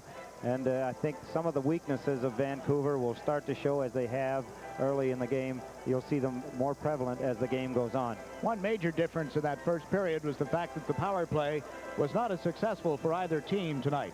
But we still have 40 minutes remaining in regulation time, and at the end of one, our score, the New York Islanders 1, the Vancouver Canucks no score. Stan Fischler will be along with his guest, Ivan Boldarev of the Canucks. That'll follow this message.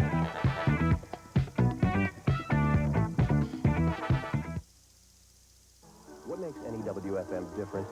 This, the NEWFM record collection. More than 15,000 albums. NEWFM plays hundreds of great rock songs every day from this music library. Classic rock. Plus tomorrow's best rock today. NEWFM. For 15 years around the clock, it's been 102.7 rock. Tomorrow's best rock today on NEWFM. Hear the difference. Stan Fischler here at Nassau Coliseum. The Islanders leading 1-0 at the end of the first period, and my guest is Ivan Boldarev, one of the classiest players in the National Hockey League, both on and off the ice. And first, Ivan, before we get into some other questions, what about the first period? Well, there were a lot of penalties out there, and both teams had the opportunity on power play, and it turned out the Islanders got the shorthanded goal, and, you know, that's the difference in the game. The interesting thing to me about this series is that a lot of writers, particularly in New York, seem to dismiss your club. A couple predicted that this would be a 4-game sweep for the Islanders, and from what we've seen in the opening game and in the first period, that was a big mistake. You guys have not only come to play, you've taken the body, and you've got a superb goaltender and just a very well-coached hockey club. What do you think? Well, Stan, that's true. I think a lot of people wrote us off, and they thought we would lose in 4 straight, but I don't think that'll be the case at all. And I think they're judging us by maybe our last appearance in here during the season, and we weren't playing great hockey then, and you know, we were still gelling as a team, and we seemed to gel at the right time just before the playoffs, and you know, we've been playing some pretty good hockey all the way through the playoffs. The interesting thing, of course, is that Harry Neal coached the club up until middle of March when he was suspended, and Roger Nielsen took over. Now, how do you, Ivan Boldarev, see the difference in these two personalities? Well, Roger's a little bit more quieter than Harry behind the bench and off the ice, but they have similar styles. They prepare the team very well. With Roger, we know pretty well what a lot of their guys are having for breakfast just about, and that's how well we are prepared for the teams we're playing. Ivan Boldarev has paid his dues, has played for many teams in the National Hockey League, and I remember going back to when you were Boston Bruin property. Ivan was invited to a Stanley Cup series that the Bruins were in, and then what happened? Well, I was playing for the farm team in Oak City, and we lost out in the first round of the playoffs down there, and they called up about 8 of us to standbys for the playoffs, and we spent about a month in the Madison Hotel next to the Gardens, which isn't the prettiest place, but For the last series, you know, they didn't keep us around. They were playing St. Louis, and they sent us home, and so we never did get to see the Stanley Cup. Boston won the Cup, and Ivan was sent home. We'll be back with Ivan Boldarev in just a moment.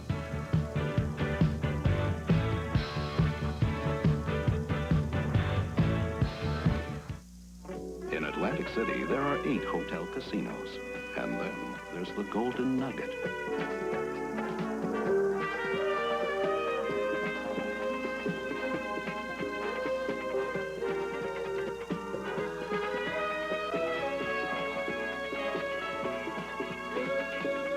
There is no hotel casino in the world like the Golden Nugget in Atlantic City. You really have to see it to believe it. Stan Fischler here at Nassau Coliseum. The Isles leading 1-0 at the end of the first period, and my guest is Ivan Boldarev of the Vancouver Canucks. And Ivan, a lot of people say that if you have a problem as a hockey player, you make the game look too easy. Your moves are so smooth, and sometimes it looks like you're not giving the kind of effort that you really are giving. Well, some nights it may look like I'm doing it easy out there, but it's tough most nights.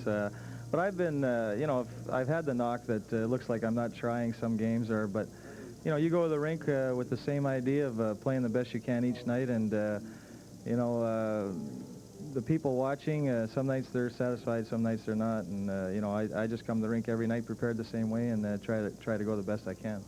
Emotionally, Ivan, how has this playoff been for you? The most games you've ever played before in a playoff, I believe, was 8, and now you guys walking in expected to be knocked out early, just kept relentlessly moving. How do you feel about it? Well, it's been a great thrill. I've never had an experience like this before in my life, in my hockey career. You know, I'm only disappointed that it happened so late in my career, and I mean, it's an unbelievable thrill, and it seems like you're walking 2 feet off the ground. It's interesting that the team has also catalyzed the city of Vancouver. People are just talking Canucks, waving white flags or white towels all over the place. You've captured the spirit. We'll be back with Ivan Boldarev again in just a moment.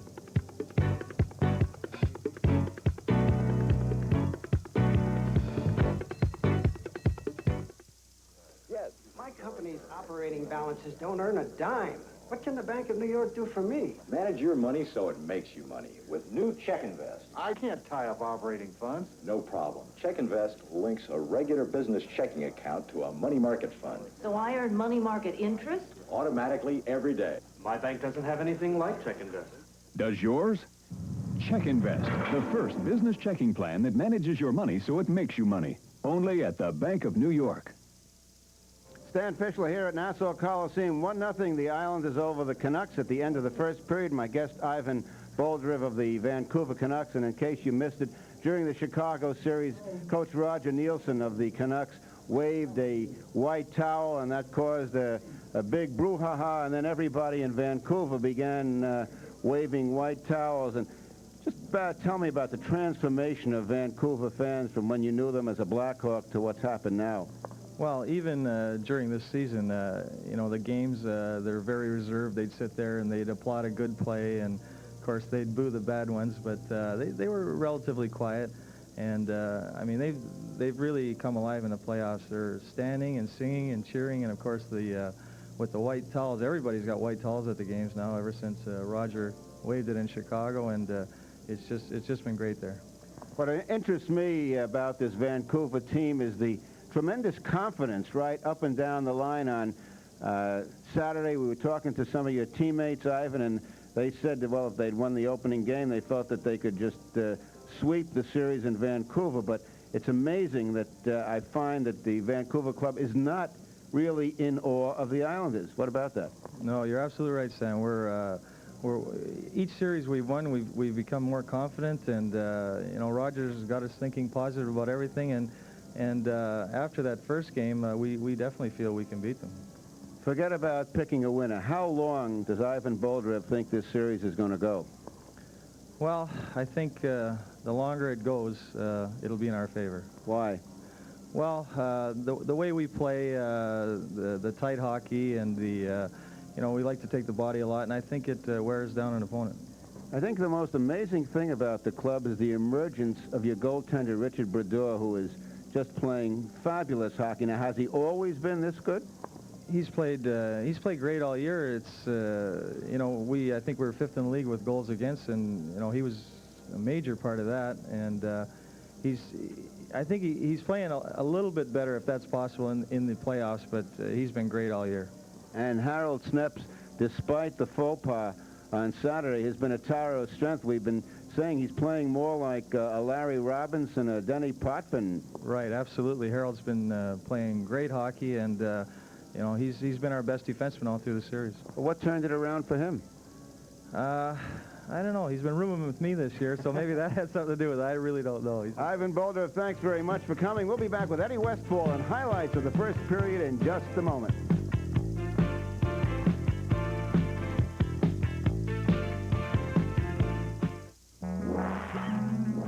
Why strain your back removing harmful thatch?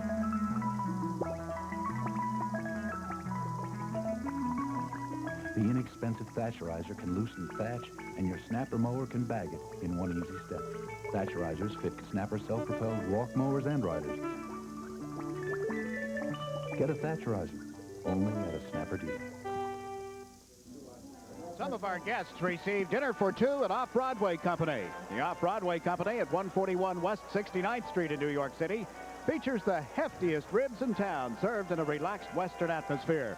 An outrageous eating experience. The Off-Broadway Company is open 7 days a week from 11 a.m. to 2 a.m. Here at the Nassau Coliseum at the end of one period, our score, the Islanders 1, the Canucks nothing. And with another look at first period highlights, here's Ed Westfall. Thank you, Jiggs McDonald. Both teams had 5 minor penalties in the first period. The only goal, there was some action. We'll see the goal after we see one of the stops. Vancouver had but 6 shots, one of the best ones they had. Here we're going to look at the goal. Excuse me, I'm looking at the goal. Here's Bob Bourne. Now watch Brodeur. He thinks Bourne's going to shoot it. He held too long, way too long, and Billy Carroll sneaks in behind. Bourne spotted him. You can see Bourne pull up right there. You know that he knows Carroll is there. Waited for the right time. Perfect pinpoint pass. And Billy Carroll gets his second shorthanded goal of the playoffs, giving the Islanders the 1-0 lead. And Bourne, of course, getting the assist on Billy Carroll's second goal of the playoffs. Here's the save I was talking about earlier. Here's the play in from the point. Doug Hallward off the skate goes to the backhand. Lane guessing, just missing Gord Lane's chin. Smith sees it right there. Schmiel gives Smith a rap with the stick. Gord Lane sees it, comes in and knocks Schmiel over top of Billy Smith. You never know whether he's doing Billy Smith a favor or not when he levels him on top of the goaltender. But that was some of the pushing and shoving that we witnessed here in the first period. Was not as bad as the second period in the first game. We'll be back for the start of the second period in just a moment. You're watching New York Islanders hockey on Sports Channel.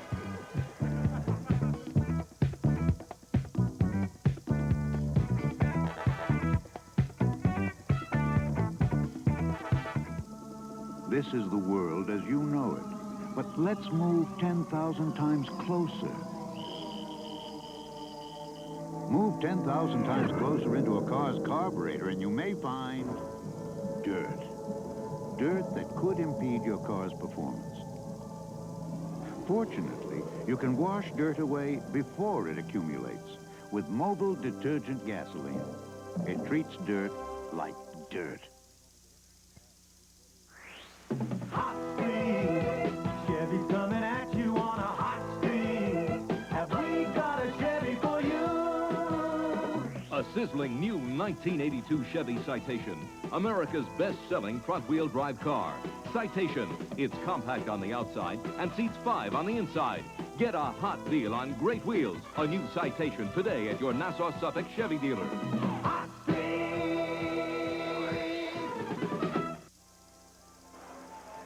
This copyrighted telecast is presented by authority of the New York Islanders and is intended solely for the private, non-commercial use of our audience. Any publication, reproduction, retransmission, or other use of the pictures, descriptions, and accounts of this game without the express written consent of the New York Islanders and Sports Channel is prohibited. In the first period, Jakes, we talked about 15 shots for the Islanders, 6 for Vancouver. I like to keep an idea and a rundown. It's not official, but it's close, of shots by defensemen. That sometimes tells an important story in a hockey game. In the first period, the New York Islanders had 6 shots by defensemen out of their 15. For Vancouver, 4 of their 6 shots were by defensemen. Forwards not getting but 2 shots in the period. Little story in there. There is, yes. Speaking of stories, the Stanley Cup luncheon will be held in Vancouver on Saturday at noon. You're invited, of course, Mr. Westfall, and let's invite the fans, because for the first time, it is open to the public at $50 per ticket. Are you kidding? No, I'm not. Do I have to pay $50? Is that why you're inviting me? Taking you as my guest. Saturday at noon at the Hotel Vancouver, so if you're going to be out there, folks, you may want to drop by. Oh, I got some great news, Jakes. I'll bet. How about my Mets lately? You know, teams that win games and lose games by 1 run are a lot of times championship teams. And the Mets are playing excellent baseball if they had just a little bit better pitching. Can you imagine? And we get a couple of hits from a couple of different players. But right now, tonight at Shea, 5th inning, the Mets 5, the Padres nothing. I like it. Kingman got his 12th homer. Dramatic victory, home run by Rusty Staub as a pinch hitter on Sunday. Last night they go to the bottom of the 9th with 2 out and 2 on, and that's the way to win them. Comes in. That's the way to win them. That's my miracle Mets. Somebody told me last night to ask you to lay off that My Mets stuff, because every time you do that, they turn around and lose a game. That's not true. They won the other night. They're winning 5-0 tonight. We'll hope that they can continue. Another Met-Yankee doubleheader. We'll hope that they can continue. Another Met-Yankee doubleheader tomorrow night on Sports Channel. Did you know that? Yes, I did. Mets at 7:30. Get it all right here on Sports Channel. Well, the second period gets underway. 1 minute remaining in a Vancouver penalty and about 43 seconds left in an Islander penalty. That's the race of the teams at 5 aside as we watch Doug Hallward send Steps across the Islander line, right side. Long shot wide of the Islander net. Steps was in deep, couldn't pick it up, and here comes Anders Kaller. Islanders come out 3-on-2. Kaller to Janssen on the left wing. Janssen around Gradin to Kaller, in front to Carroll, and what a save by Brodeur. Now Hallward checked from behind by Billy Carroll. Islanders may have gotten away with one. Gradin is across the line. Thomas Gradin chased wide by Morrow, and the puck loose. Smith comes back to the net. Billy Smith left it for Janssen. Janssen checked momentarily. Now Kenny Morrow works it to the left side for Kaller. Persson is back on. 13 seconds remaining in the Vancouver penalty as the Islanders have dumped it into the Canucks zone. That's Colin Campbell. Campbell at the blue line. Up the left side to Miner. He ran headfirst into Persson's check, and Mike Bossy takes over. Teams at 6 aside. Bossy to Trottier, and he ran into Fraser, who had just come out of the penalty box. Gillies in as Campbell dumped the puck to center. Here's Kurt Fraser across the Islander line to Moline to Miner. Jerry Miner in deep. Trottier forced him off the puck. Picked up by Persson. Stephen Persson got a bump from Miner as he fed it to Bossy. Bossy at the Vancouver line. His pass cut off and cleared by Campbell to Miner. Miner had trouble picking it up. Williams is taken out by Clark Gillies, and Gillies drops the puck for Mike Bossy to Trottier on right wing. Trottier tips it into the corner. He and Campbell go after it. Campbell had left. Trottier lined up for the check. Now Gillies comes over and collides with Morrow. Meantime, Lindgren lugs it from back of the Vancouver goal. Lars Lindgren at center ice. Across the Islander line, Moline too well covered. Williams picked it up. Bossy chased him to the corner. Tiger Williams goes round behind the net, tried to stuff one in from the short side. Smith down to smother it. Play has been called. The puck came loose, but it was after the whistle, and we see some extracurricular work again after the whistle. And you know who? Number 22, Tiger Williams. Billy Smith getting up. Williams down at the side of the Islander net. Ian Langevin. Let's take a look at how the action around Billy Smith develops. Tiger Williams, Dave Williams, behind the net, tries to wrap it in. Smith beat him to the goalpost. Miner tried to shove Billy Smith and his pads and the puck all into the net. And from there, it was a lot of close-in action. some players are better at it than others, and other players like only to be on the top when they're a little more aggressive. Bill Deegan, president of the International Hockey League, hockey executive for many years. He was just recently honored, I believe, by the Hockey News as the Minor League Executive of the Year again. On hand here tonight. Someone else recognized, Glenn Chico Resch, 15th winner of the Bill Masterson Memorial Trophy. Now from the blue line, a drive by Edelbrink was deflected wide of Bill Smith, and here's Lane. Around to the right side for Nystrom. Bob Nystrom to Wayne Merrick. Merrick dumps one in wide of Brodeur. Merrick, Nystrom, and Tonelli, the forward line. The puck came up the left wing to Rhoda. Now into center ice to Delorme. Has fired one wide of the Islander net. Potvin left it for Merrick. Back to Potvin, who tipped it into center ice. Here's Harold Snets backing into the Vancouver zone. Snets off the boards, off Rhoda, picked up by Merrick. But outside the line, played it rink wide to Tonelli. John Tonelli to Bob Nystrom, trying to come in around Bolderev, and was checked. Delorme clears the puck to center ice. Going back is Gord Lane. Over to Potvin. Potvin up the right wing boards, out of the reach of Merrick. Potvin picks it up himself to the Vancouver line, cuts to the left side. Around Bolderev's check. Potvin plays it back in the net, and it got away from Merrick. Here's Tonelli down. Tonelli to Lane. Lane dumps it back to the goal. Brodeur plays it to the right wing side for Delorme, and he tips it away from the Islander defense, forcing them back into their own zone. Rhoda into forecheck as Lane plays it to the right wing for Bob Nystrom. Nystrom bumped on the boards. He got the pass to Merrick, to Tonelli, and the pass was way off the mark. 3 feet behind Tonelli. Gradine into the Islander zone. Centers 1-2 in front of the net. Comes off the boards. Nystrom chasing it. Can't get there in time. Lindgren centers one. Gradine out in front of the net. Fraser's drive. Blocked by Smith. A bouncing puck. And Bill Smith has been able to smother it and hold on. Lane and Fraser ready to go at one another. The linesmen get between them, but Bill Smith came up with an excellent stop for the Islanders. A break in the action. The score, New York Islanders 1, Vancouver Canucks no score.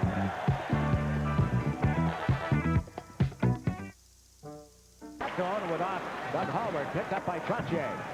Trottier lost it on the boards, then he pulls Snets down, and Trottier is going to get a penalty. Lupul in the meantime is over the Islander line, trying to come in around Morrow.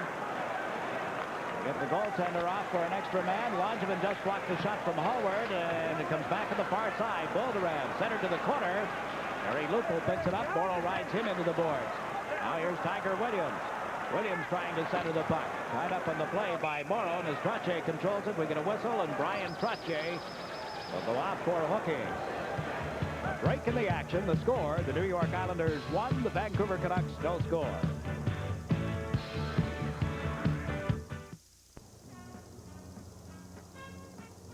This is Harvey Pack at Aqueduct. We've still got the $50,000 left from Derby Day, so here's what we're going to do. The day of the Preakness, Saturday, May 15th, there'll be no admission charge. Get here before the second race, make your pick in the Preakness. After the Preakness is run, you've got to stay and watch it with us. We'll pull 11 names out of the winning barrel, and one of you here at Aqueduct on May 15th will win $50,000. Colin Campbell, John Tonelli. Canucks get 4 minutes. It was the original penalty on Colin Campbell, not John Tonelli. And then Tonelli puts his stick up, and Campbell says, let's cross swords. They do, and Campbell gets 4 minutes. Tonelli gets 2. Brodeur gets 2. Oh, I'm sorry, you're right. It is 35. Richard Brodeur. 2 for slashing. Tonelli 2 for slashing. Brodeur for interference, excuse me. Campbell for slashing. Tonelli for slashing. You think if they leave us alone long enough, we'll get it right? Eventually. It's going to be a man advantage. 4 against 3 or 5 against 4 if you include the goaltenders. Well, now they're changing this. Yes, they have. Well, I said we should just leave it all alone, and they'll figure it out, and then we can tell them. The penalties, Tonelli 2 for high sticking and 2 for interference. Brodeur does not get a penalty. It was up on the board and announced on the public address system and now changed. It is Campbell for slashing, the only Vancouver penalty. That is the one to number 5. Tonelli being number 27 draws 4 minutes. We have 9:57 left in the second period. Some other news between the New York Islanders and Vancouver Canucks. Their two farm teams are playing for the Jack Adams Trophy in the Central Hockey League. And last night, the coach of the Indianapolis Checkers, Fred Creighton, went after the Dallas coach. Had to be restrained by the players. They went into double overtime, and Indianapolis eventually wanted to take a 3-1 lead in that series, 3-1. Fred Creighton upset with, and he is a mild-mannered fella too. Fine gentleman. Got carried away, gets upset, as do the players. Let's take another look at the action in front of the net. There's John Tonelli. He was pushed by Campbell. Now we don't see, there you see the signal of Wicks. Campbell crossing swords. A threatening gesture. I should always point that out. The player does not want to and is not going to use the stick, or as the players call it, the lumber, on the other player. He's just trying to warn him or tell him or get the message through to him. As he speaks to him, he gives him a little stick across the stick. Bouncing puck as it came off the glass back of the Vancouver goal and lugged out by Snaps. Harold Snaps dumps it in wide of Smith. Brent Sutter takes over. Sutter, who didn't see much ice time in the first period, if any, and out here more regularly late in the second period. Johnson around to Gord Lane. Lane dumps it into the center ice zone, and the Canucks control it there. Hallward and Snaps on defense. Now it's stolen by Johnson. Thomas Johnson to Gord Lane. Lane plays it in around one man, and coming back quickly is Hallward, who knocked it away from Gillies. Johnson comes over to the right point, lets a shot go. Brodeur got a piece of it and then covered up right on the goal line. It got away from him just for a brief second, and he very alertly grabbed it before it hit the goal line. Tell me that Clark Gillies' presence is not felt in front of the net. We saw him get a goal last night. Here's the shot by Thomas Johnson. Right there, it's tipped by Clark Gillies. And Brodeur falls on the loose puck. Another look from another angle. There's the shot as Clark Gillies tries to tip it in. Doug Hallward trying to check Clark Gillies, and Brodeur grabs the puck. Ryan Trottier on this face-off against Miner, and they've been waved out of the face-off area. So it'll be Bossy against Williams, and Bossy plays it to the corner. Miner chases it. Gary Miner, number 20, is hammered right through the glass. Trottier banged it into the boards, and out came the glass, and Miner ended up in the expensive seats. Well, they'll get the glass back in position. Let's hope everybody's okay over there. There's a break in the action. The score tied. New York Islanders 1, the Vancouver Canucks 1. He picks his spot. Right to the Vancouver goal. Trottier and Bossy still up as the forwards. Lane and Johnson on the points, and the puck loose back to the Vancouver goal. Gary Miner around to Edelbrink. Edelbrink to the far side. This is Lindgren at the center ice. And Tiger Williams with it. Elected to dump one in wide of the net. Thomas Johnson to the right side for Bossy. Bossy got it away from Miner, sends Lane into center. 2-on-2 as Trottier moves up the left side. Lane cuts to the left, gave it to Trottier. His shot blocked by Brodeur. The rebound and just went wide. Trottier puts it out in front. There's Bossy. A backhander blocked by Brodeur, and he held it. In the meantime, Edelbrink had tied up Trottier behind the Vancouver goal, but Brodeur comes up with a couple of big saves and then goes for a skate. Good drop pass, Gord Lane to Trottier. There's the shot. Trottier knocks it away from Brodeur. Out in front, Mike Bossy. He gets the backhand away. He could not get it up in the air. He was in too tight. Slick again as Mike Bossy on the rebound gets a backhand shot away. And Brodeur makes the save. Trottier taken out heavy by Edelbrink. He's big and he's strong. Took him into the end boards heavily. Trottier and Bossy up front. Ersan and Langevin on defense for the Islanders. He'll be following tonight's game on Sports Channel. A profile of Islander captain Denny Potvin. And Ersan to Trottier. Trottier back to Langevin from the blue line. His shot went wide. The rebound, and Trottier was tied up by Edelbrink.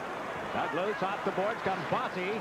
Couldn't slip around Lindgren. Here's Trottier with it. Trottier to the blue line off the stick of Tiger Williams.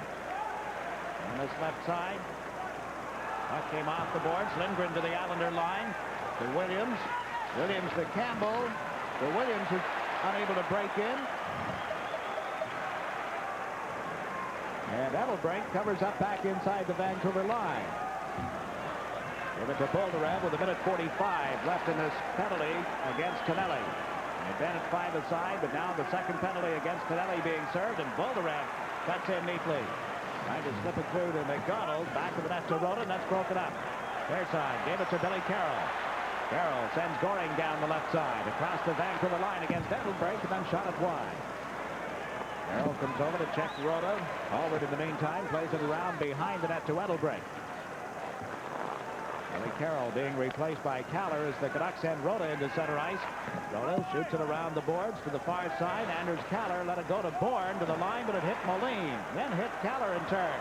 Hits everybody, bounces around for a while, and Rhoda finally controls it. Got it to Bolderev. Bolderev is checked, and there's Bob Bourne. Can't clear it out. Hallward from the blue line. That's to the right side. Edelbrink centers. Bolderev a shot. He scores. Ivan Bolderev. And the Canucks jump into the lead on a power play goal at 13-12 of the second period. Their second power play goal of the period and the game. Ivan Bolderev. Let's watch as Doug Hallward makes the play across the rink. There's the pass to Bolderev. He lets the shot go. It gets in behind Billy Smith. Stepan Pearson down in front of Smith. Sliding across, as does Smith, but they're too late. Here's the shot by Ivan Bolderev.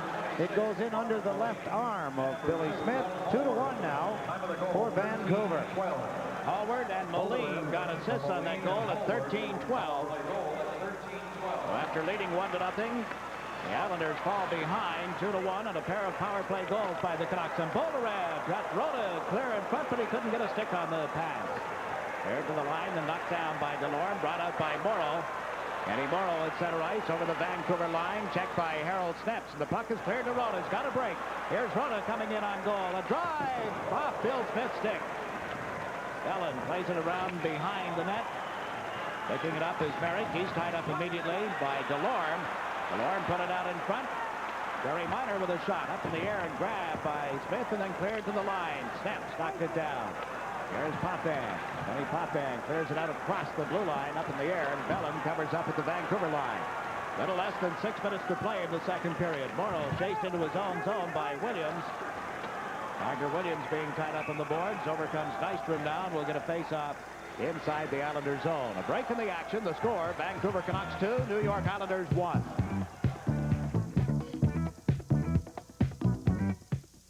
All around the Islander net. There's the play to Ivan Bolderev, and he put it right between the legs of Billy Smith. Smith moving laterally across the net. There was enough room for the puck to get between his goalie pads. That was the second goal of the period for the Canucks. The second power play goal of the game in the period, also for the Canucks. They just won the draw, getting it back to Campbell. And then Minor on the face-off against Trottier. Picked up behind the net by Pearson over to Langevin. Dave Langevin lugs it into center ice. The pass intended for Gillies was blocked by Lindgren, and here's Fraser across the Islander line. Fraser played it to the right side. Spiel had moved in, and back comes Clark Gillies. Gillies to the Vancouver line. A rolling pass to Brent Sutter to Clark Gillies. His drive blocked by Lindgren. Controlled now by Fraser. There's Fraser to the Islander line. Fraser slips around to check. Played it back to Gradine. Thomas Gradine ridden off the puck by Langevin. It's picked up instead by Brent Sutter. The Langevin. Langevin out to center ice. This is Wayne Sutter.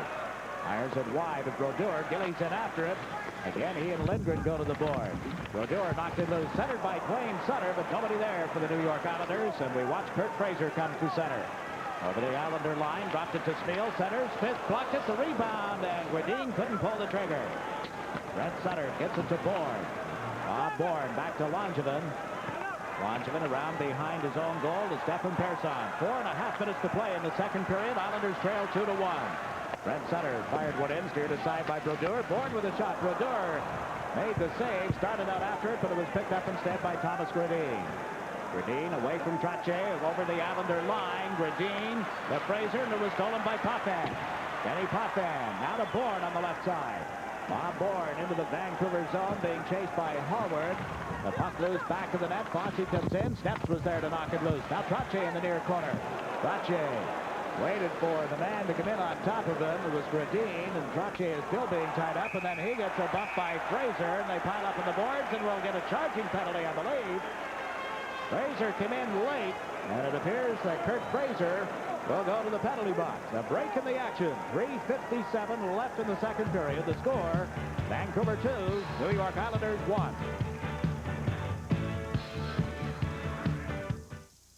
Trottier pounded Gradine, and then Fraser pounded Trottier. Came a long way to do it. And he gets a charging penalty. Look at Brian Trottier. He sees him coming. That's a penalty. Wasn't called. That's Gradine that Trottier went after, and then Fraser comes in behind. As they wrestle along the boards, boom, there he is. He appears quickly. Islanders 0 for 4 in this hockey game on the power play so far. Now Bourne controlling the puck after it was given to him by Potvin. Over to Persson. To Potvin from the plate, off the post. Hit the post to the left of Brodeur. Persson with it. Back to Potvin, to Bourne. Bob Bourne backs up to the blue line, being watched by Lindgren. Lets it go, and it was tipped wide. Bossy tried to put it out in front. Cleared by Snets. Bourne picks it up on the near side. Bourne, a drive, hit the side of the goal. Bossy with it now. Bossy out in front to Persson. Back to Mike Bossy to the blue line to Potvin. Potvin to Persson. Islanders moving around with authority here. Persson starts in on the left side. Back to Potvin. To Persson. To Bourne. Bourne checks. Bossy is shot that was blocked at the defense by Steps. Hooked loose and held in at the line by Potvin. 1:05 in the man advantage. This is Persson to Potvin. Potvin back to Persson. Stefan Persson to Bossy. Shoots and scores! Bossy from Persson. He's the only person I know that can do it that way, Jiggs. We'll take a look at the replay. Amazing how Michael Bossy could put the puck in the net when it's in motion. And watch the play. He waved his stick, signaling he wanted the puck. And the Islanders, who had been held 0 for 4 on the power play in the hockey game, Stefan Persson sees Bossy. There's the shot right under the arm of Richard Brodeur. He was in motion, and the puck was in motion. It's hard to stop. As we look again, as the Islanders move the puck well, Potvin to Persson to Bossy, and then boom, one quick shot, and it's in the top right-hand corner. Again, Mike Bossy going high with the shot. Power play goal. The Islanders have tied the game. They're deadlocked at 2 apiece. You had a feeling, or at least I did, Jiggs, that the Islanders seemed to be moving the puck quicker and with more authority on that power play. The other one's a little more lethargic. They kind of roamed it around, waiting for Vancouver to make a mistake, and they didn't. This time, the Islanders forced Vancouver into a positional mistake, and Bossy rips a shot by Richard Brodeur. Mike Bossy,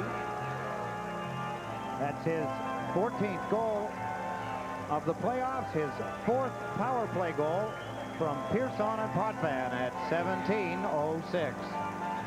And you had a look at the debris being cleared up on the ice down in the circle to the right of Bill Smith. So while we have this break, I want to remind fans that the Islanders have formed a waiting list for 1982-83 season tickets. Request must be made in writing and will be filled on a first-come, first-served basis. Just include the number of seats you desire, along with your name, address, and daytime telephone number, and send that to Mr. Ken Hare.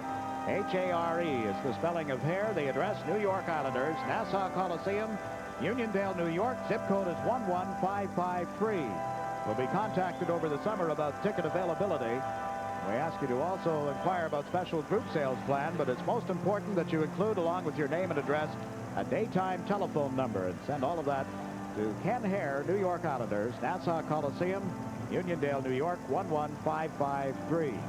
Jiggs, Mike Bossy's 14 goals leads the National Hockey League playoffs. Savard closest to him at 11. The National Hockey League record we mentioned at the pregame show was, it belongs to Reg Leach, 19 from the 1976 playoffs. That was Bossy's 21st career power play goal, passing Dennis Potvin on the all-time Islander list. The NHL record is 26, held by Jean Beliveau, which Bossy, you'll have to say, if he stays healthy, will pass that skating away. Yeah, I would kind of think so. Of course, When Beliveau was in his heyday, there were only 2 series each year. That's right. There were the semifinals and the finals. Team 1 played Team 4, 2 and 3. And then the 2 winners played off to the Stanley Cup. It's usually over by the end of April. Oh, yes. There was still snow on the ground back home, and you always wanted to go to the finals because it was still too cold to go back to Canada. 2 minutes and 46 seconds remaining in the second period. There is a however, though. Jean Beliveau did his over 17 seasons, figuring that if he got in the playoffs every year, that's 14 rounds of playoffs. That's a fair number of games. Our scoring was a little bit less then, I think, than it is today. Yeah, you're right. Johnson struggling back of his own goal. Couldn't hold on to the puck. Bolderev put it out in front. Nystrom tipped it to Lorne with a shot. Blocked at the Islander goal mouth, and out comes Wayne Merrick. Merrick into center, leads a 3-on-2 rush across the line. Gave the puck to Trottier. Ryan Trottier to Wayne Merrick. Merrick in front. Nystrom had fallen, and here's Bolderev. Ivan Bolderev comes over the center ice stripe. Across the Islander line, chased wide by Thomas Johnson's check. Now Bolderev got the puck to Rota in front to Delorme, and he was checked and turned by Morrow. Delorme gave it to Rota. Marcy Rota unable to get it to Bolderev. There's Johnson with it up the left side for John Tonelli. Tonelli in the center ice, working on Hallward as he crossed the Vancouver line. Gave the pass to Nystrom. Nystrom shoots, and it was blocked at the defense. Hit Colin Campbell. Hallward feeds it to Bolderev. Rota moves down left wing. Bolderev to Rota. Smith comes out to make the save. Rota was filled. And we're going to get a penalty on the play. Thomas Johnson is going to get a hooking penalty as the Vancouver Canucks get an opportunity. Ivan Bolderev finds Darcy Rota down the left side. He's in all alone, and as he makes the play at Billy Smith, let's take a look. Thomas Johnson draws a penalty. Here's the pass by Bolderev in front of Ken Morrow. And right there, as Rota goes rolling in on Billy Smith, hooked from behind by Thomas Johnson. Smith gets the puck. Thomas Johnson gets the penalty. Heavy collision. That's what's dangerous about being a goaltender. Billy Smith shakes it off, gets up. He's a tough guy to hurt. Johnson for hooking at 18-13, the 8th power play of this game for the Vancouver Canucks. They're 2 of 7 to this point. Rock comes back to the blue line. This is Hallward with it. Hallward lifted over to the far side, comes right back to Hallward. Long shot from the blue line, tipped and off the stick of Fraser and wide. Moline works it back to the goal for Radin. Radin to Moline.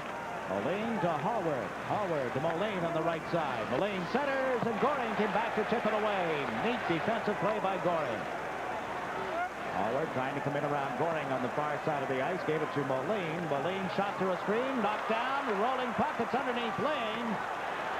A scramble, and finally the whistle is sounded. Trottier upset with Radin. Goes after him. Smeal is there. Fraser is on top of Lane. It sticks up in front of the New York Islander goal, and referee Ron Wicks will hand out at least one, maybe a couple of penalties. Now Lane is off to the side of the net with his stick up in the air a bit. 1 minute and 11 seconds remaining in the second period. They're aiming at Trottier. Not for the penalty, but Ron Wicks is going to wave a few players into the box. Trottier still having words with Fraser. Gord Lane. Fraser just took a punch. He just took a punch and missed. Lane had goaded Fraser into losing his cool, or more of his cool. And Fraser took a wild swing at Gord Lane, and he's going to get extra for it. John D'Amico, the linesman, was skating between the two of them when Fraser let go with a wild right hand. All of this will come at 18:49 of the second period with the game tied 2-2. It was 1-0 Islanders at the end of the first, and a couple of power play goals got Vancouver up 2-1. Here's the way this little ruckus got started. Lane knocked his man down. Boom. Fraser got up, took a slap at him with the stick. All in good fun. See Gordy Lane moving around back and forth. Good stop by Smith. The puck is loose, and this is where it all began. We just keep an eye on the puck here. It's loose. Trache moves in. The whistle blows. Smeal on Trache from behind. Trache after the Gradine, and Potvin gets in. Billy Smith holding his cool. Wise move. Good move by Bill Smith. He easily could have got upset, got into the melee. There's a breakdown on the penalties. Johnson was already off with a hooking call when Smeal and Trache picked up roughing penalties. Then Fraser coming back, jawing away at Trache, turned, took a wild swing at Gord Lane. He draws 2 minutes for roughing and a 10-minute misconduct. Lane gets a 10-minute misconduct penalty. So again, it's Smeal for roughing, Trache for roughing. Fraser roughing and misconduct. Lane misconduct at 18:49. And Gord Lane and Fraser have gone to their respective dressing rooms.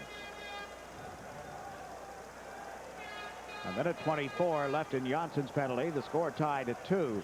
Reminder that the game on Thursday night from Vancouver will be on Channel 9, and it will begin at 10 o'clock New York time. Change in the start time Thursday night at 10, Sunday night at 8 New York time. That's Eastern Daylight Saving now. And should a fifth game be necessary, it'll be played here at the Nassau Coliseum a week from tonight. Let's take a look. We've got captured here on tape. Watch Gord Lane as he skates down. He's laughing at Fraser. There's Fraser's punch. That was Gauthier. And Gord Lane pointing at him saying, ha ha, you missed. But Gordy gets a 10-minute misconduct. Yeah, that's what I was going to ask you. I didn't see Lane do anything other than talk to Fraser to get a 10-minute misconduct. Is Gordy wearing his watch?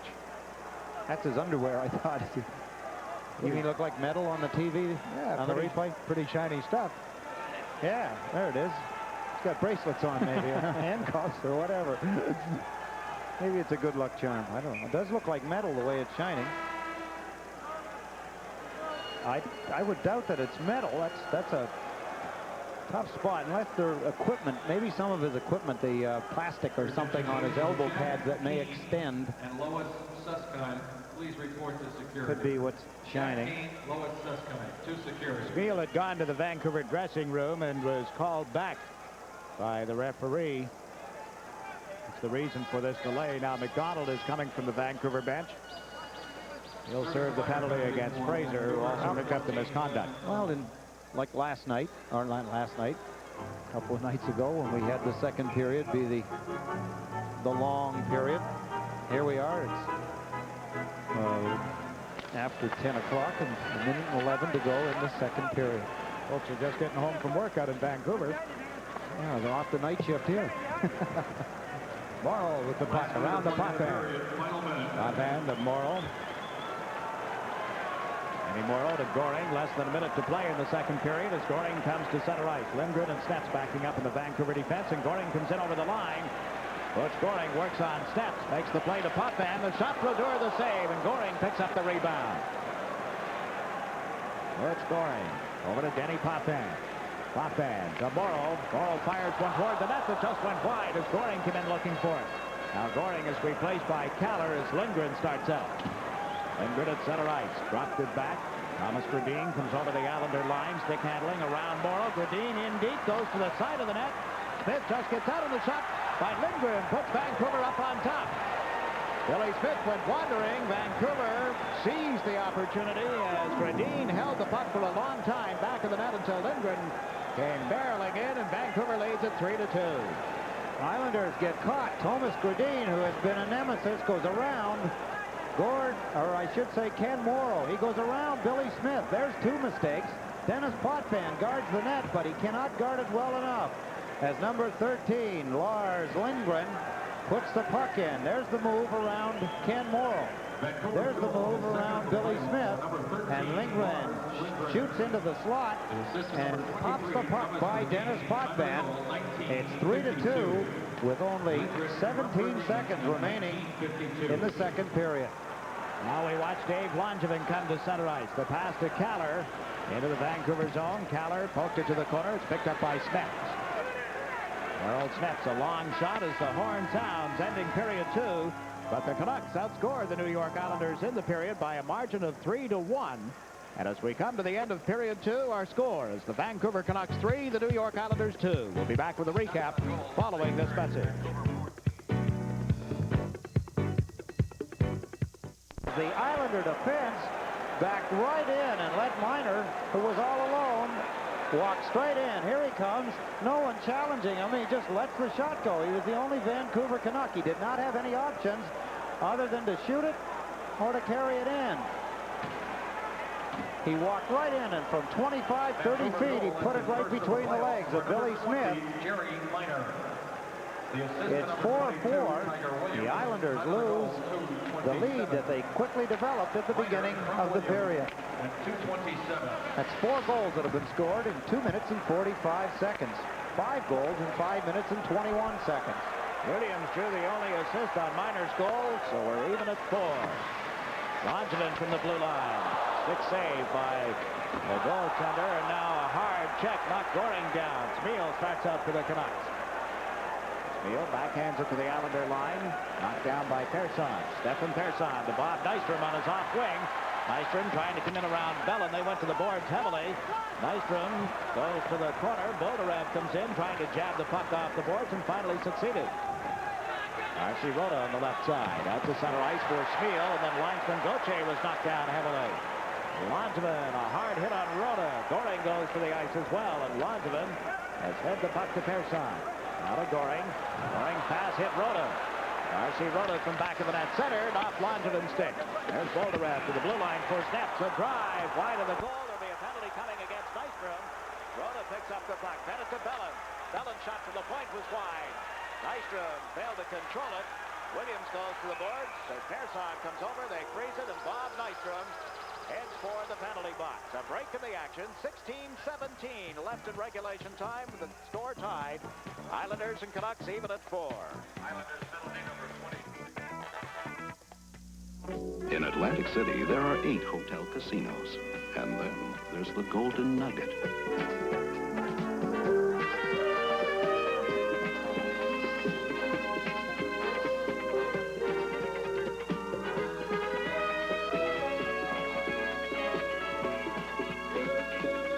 There is no hotel casino in the world like the Golden Nugget in Atlantic City. You really have to see it to believe it. Bob Nystrom draws the first penalty in the third period. A cross-checking penalty. There you see, he's got the stick up high on Ivan Boldarev. Took him in heavily. Boldarev rocked with the check. Nystrom gets a penalty. Miner, his goal a few moments ago at 2:27 was his first ever playoff goal. All start on the face-off. Couple people moving. Ron Wicks watching Tiger Williams. There is one lead that is not going to be overcome tonight, Jiggs. The final score, Mets 6, Padres nothing. Charlie Puleo, his first ever shutout. Congratulations. The Mets win 6-0.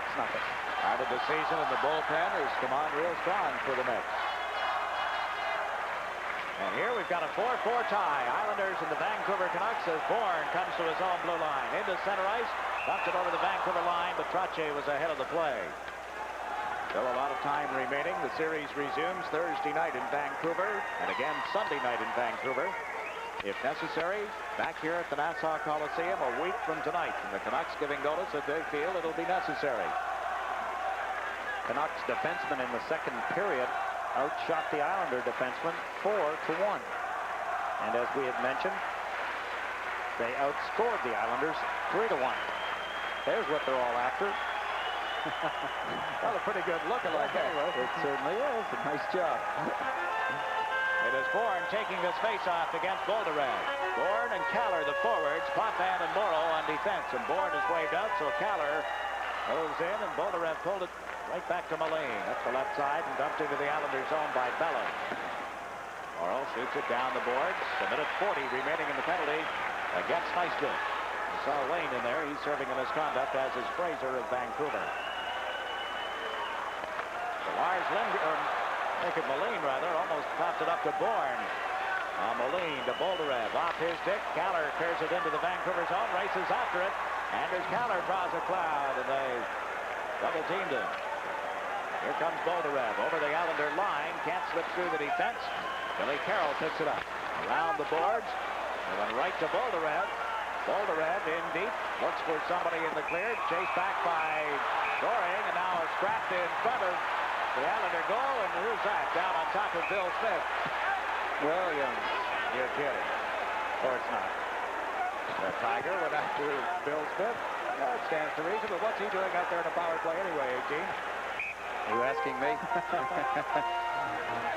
Referee Ron Wicks asking everybody to leave the goal crease area. It's the linesmen, John D'Amico and Gerard Gauthier, trying to pull them apart. Did not see any reason for Williams to be after Billy Smith, but maybe we can tell in the replay. Let's take a look. That's Ivan Boldarev with the puck. There's Billy Smith. Whack. There's one good reason. Boom, he gives it back to him. He's trying to make a little shish kebab. Billy Smith has a protector, of course, his belly protector, so that is not going to do him any physical damage, that spear. Break in the action. The score, the Islanders 4, the Canucks 4. We'll be right back.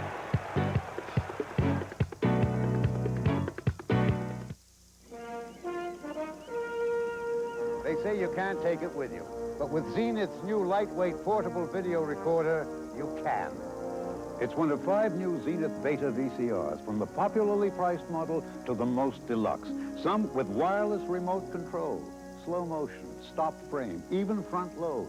All with speed surge, and all with Zenith's famous picture quality. Zenith. The quality goes in before the name goes on.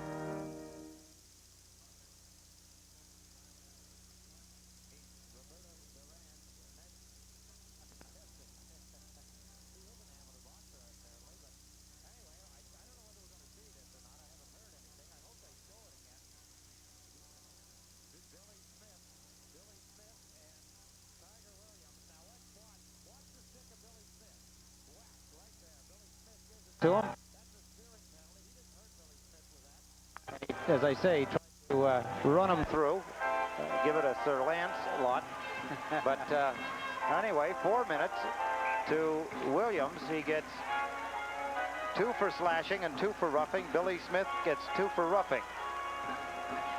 Actually, if that had been another player and the way he dug the stick into the midsection of Billy Smith, that could be dangerous. That is a 5-minute spearing penalty that I think they neglected to call, or it could be that at that point Ron Wicks is looking somewhere else. He has to rely on the judgment of his linesmen, and may have called it accordingly.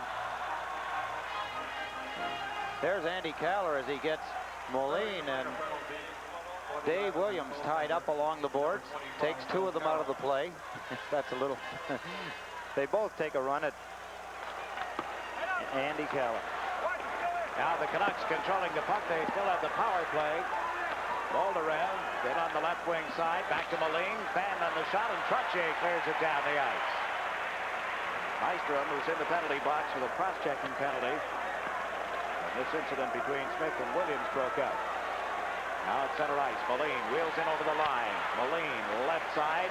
Gradine, who was back out there, gave it to Moline, and he fell as he started to back up. Gradine comes off the boards to the blue line for Moline.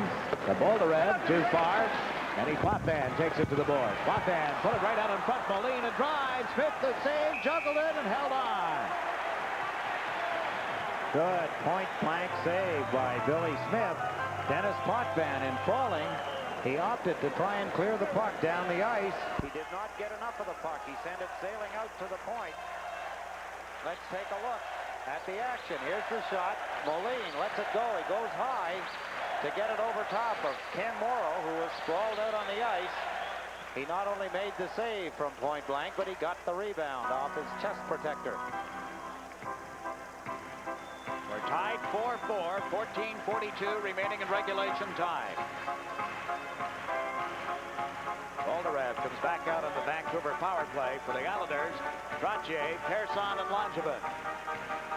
Edelbrink moves up high from the right point position. Smeal is the other forward for Vancouver. Langevin played it around the boards. Persson slapped at it and got it out into center ice. That's a good play. Dangerous, but good, as Dave Langevin cleared it over to Stefan Persson. Now 10 seconds left in the penalty to Nystrom. Canucks come over the line. Smeal on the right. Bolderev goes to the net. Lindgren with the puck. Lindgren to Bolderev, and he fanned on it. He had the side of the net open, but missed the shot. Now Nystrom is back on, so the team's at 5 aside. I had mentioned, Jiggs, that there are not many players that can do that. You saw Bossy do that in the second period. On that same play, he put it in. Ivan Bolderev could not. Now Bolderev from the blue line. A shot. Smith got a piece of it. Bolderev whistled that one. Look, Langevin around behind the net to Persson. Stefan Persson to Bourne. Bourne on the right wing. A burst of speed across the Vancouver line. Couldn't walk in around Edelbrink. Bourne back to Caller. Anders Caller to the blue line to Langevin. He bowled his man over. Knocked Rhoda down heavily. And here's Persson at center. In 15 seconds, the Islanders will have a man advantage. Stefan Persson gave the pass to Caller. Anders Caller sidesteps Rhoda's check. Back to Persson. Stefan Persson killing off some time here as he circles at center ice. And now Billy Carroll comes out of the penalty box as Persson sent Bossy in. Mike Bossy on his off wing plays it to the right side, and it was tipped into center ice. Picked up by Gillies. Out of Bossy to Trottier. Trottier flips it through in front. And the goaltender, Brodeur, came out to clear it, and with help, they moved it into the center ice zone. Persson sends Trottier back and over the line. Ryan Trottier, right side, there's Bossy. Turned to get away from Edelbrink.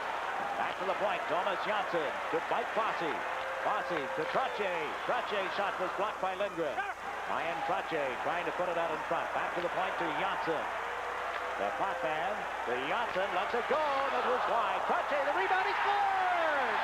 Ryan Trottier gets the rebound of a shot that was wide of the goal, and the Islanders lead it again. Ryan Trottier, there he is. What a good shot he made. He waited. It's being costly now for Richard Brodeur. Watch how he sprawls. He did not have to go down. The rebound right onto Trottier, and from a tough angle, he puts it high in the net. Coming off the boards, it's not an easy shot. The puck generally is not laying flat. There's the shot by Thomas Janssen, and there's the rebound. A little chip shot as Brian Trottier puts it in over the outstretched arm of Richard Brodeur. There goes Brodeur down. Had he stayed on his feet, it would have been easy for him to handle the rebound, but he opted to dive, and it's going to be costly as the Islanders start pumping them in the top of the net. Denny Potvin now with 3 assists in this game. Janssen and Potvin assisting on Trottier's 6th playoff goal. So we get a break in the action now. The score, the Islanders 5, the Canucks 4.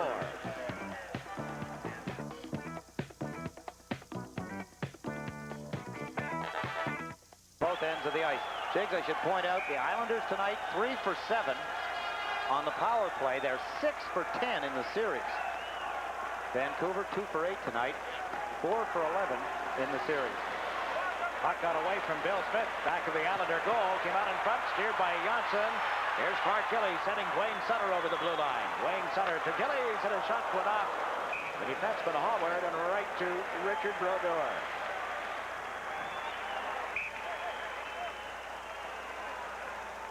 Now lots of conversation and a little pushing and shoving. Well, if it continues like this through the entire series, it'll make it a long, drawn-out affair. Good thing we're playing indoors. We'd have to have the lights on and off and on. We'd have started in the daylight, finished in the dark. There's Doug Hallworth. Clark Gillies. See him get his arms up, but he keeps his elbows and stick down as he takes Doug Hallworth out of the play.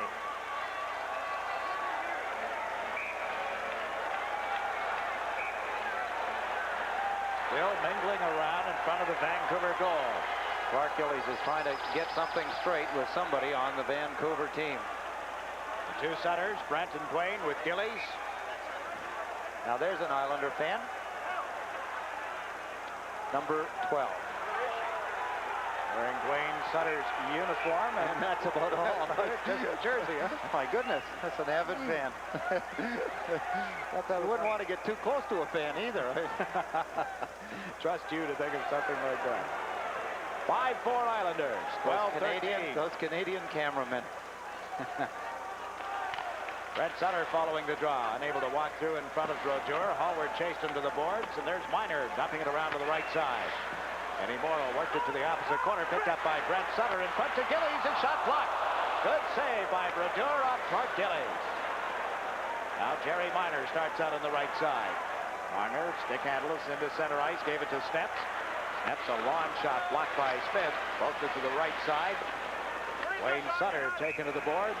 We'll get a face-off to the right of the net. 11:45 remaining in regulation time. With all the power play goals that we're seeing, when you think about records, the NHL record for power play goals in a series is 15, held by the Islanders versus Philadelphia in the 1980 finals.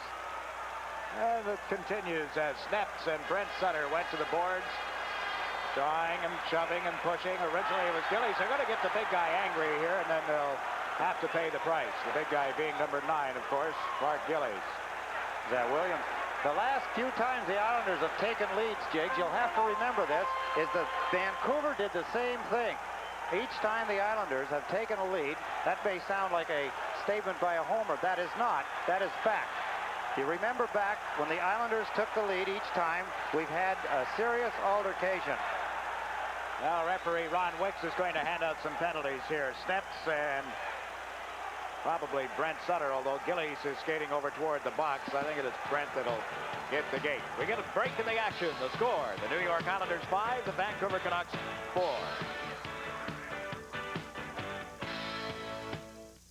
That's a tough penalty.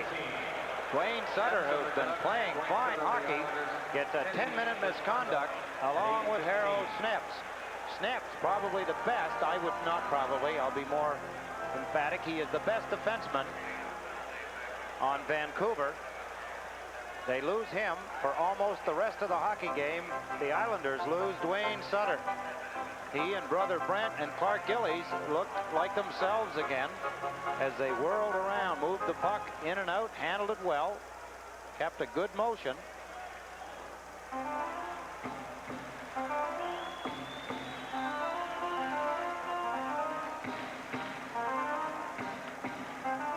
Lane is still serving a misconduct, so is Fraser of Vancouver. The teams are at 6 aside as Bossy tied up with Campbell, but the puck came out into the center ice zone, and the Canucks failed to clear it out of their own territory. Trottier to Bourne, tipped it just wide. Bourne puts it out in front, and the Canucks moving up this right wing side. Into center ice comes Smeal. Smeal's long shot is wide. Gradine on the far side, around behind the net to Williams. Gonna go to Smeal. Smeal trying to put it in front. Bid, it was cut off by Bossy.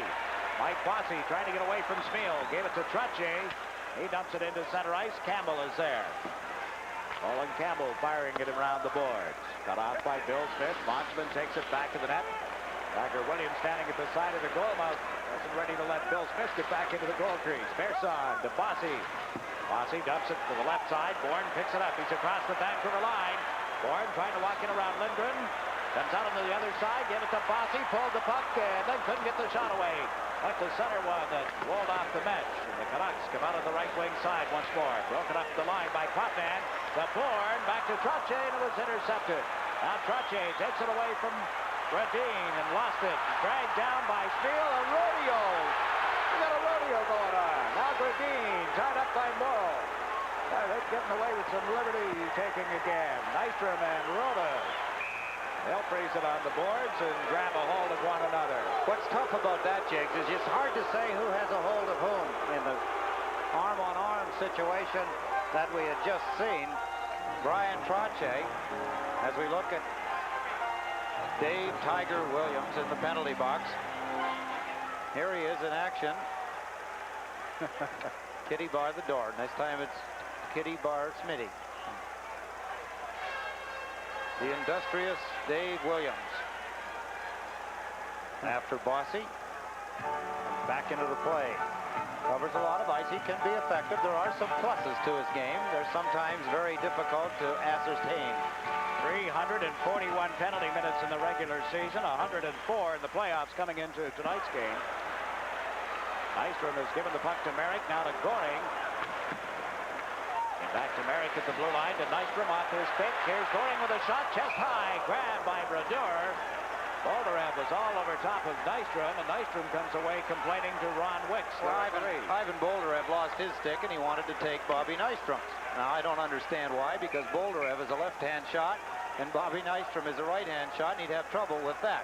Let's watch and see right in front of the net. There's Goring. He's going high. There's no question. He wants to get it up there on the corners. Brodeur had a good look at it. We couldn't see Bolderev and Bob Nystrom as they tried to share a hockey stick. 10:07 remaining here in the third period. The Islanders 5, the Canucks 4. James McDonald with Ed Westfall. Got Goring, Tonelli, and Nystrom as the forwards. Potvin and Morrow on defense. The Canucks come to center ice. Bolderev got it behind McDonald, and here's Hallward. Doug Hallward plays it rink wide in his own zone. Tonelli into forecheck, forcing Edelbrink to move it quickly. And they play it up the left side, and broken up by Tonelli, who came back. Gave it to Goring. Goring away from Rona. 2-on-1 with Nystrom. Butch Goring. Then Nystrom, a backhander to Goring, and it just went wide. One pass too many, perhaps. There was, Jakes. Goring was not expecting a return pass. He thought Nystrom. Of course, Nystrom was on his backhand. He was in a tough spot to take a shot, and his best play was to shovel it back to Butch Goring, and it was just a matter of, you're right, one pass too many, but watch here. Now, Goring makes a perfect play. Fakes, then he gives it, but Bobby Nystrom right there can't shoot the puck. It's rolling. He figures his best play is give it back to Goring, but Doug Hallward had moved over and took Butch Goring out of the play. Oh, we have 9:32 remaining in regulation time. Islanders lead 5-4.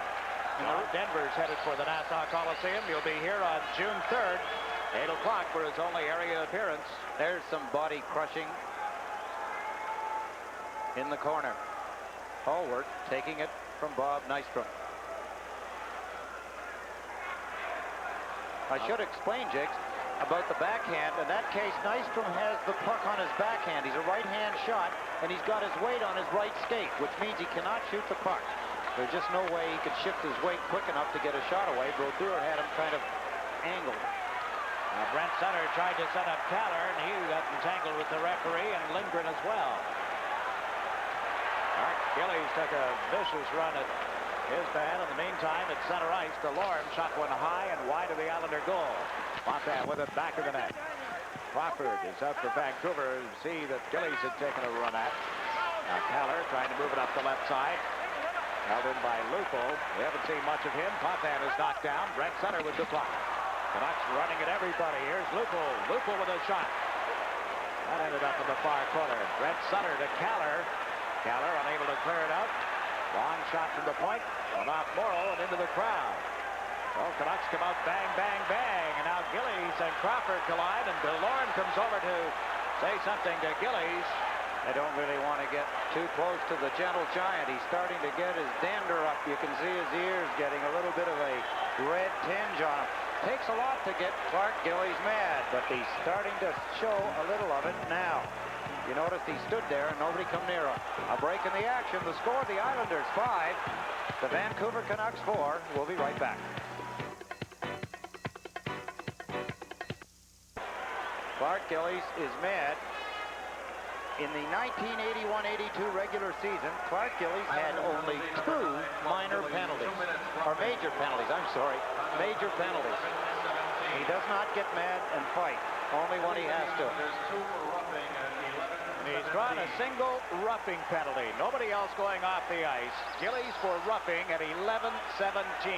It must have come, not here. That is not a penalty. That was way before. That wasn't the penalty. The penalty was when he knocked Crawford down in front of the net. It could have been called possibly an interference call. Crawford did not have the puck when Gillies decked him. But down he went. Clark Gillies gets a 2-minute roughing penalty at 11-17. Al Arbor yelling at his team. He has got Trache out there. He's actually got too many men on the ice. Morrow is coming over to the bench. Gillies for roughing at 11-17. Bourne goes to the bench. It'll be Goring and Trottier, Potvin and Morrow. Speaking of Potvin, following tonight's game, Sports Channel presents Dennis Potvin, the man, the image.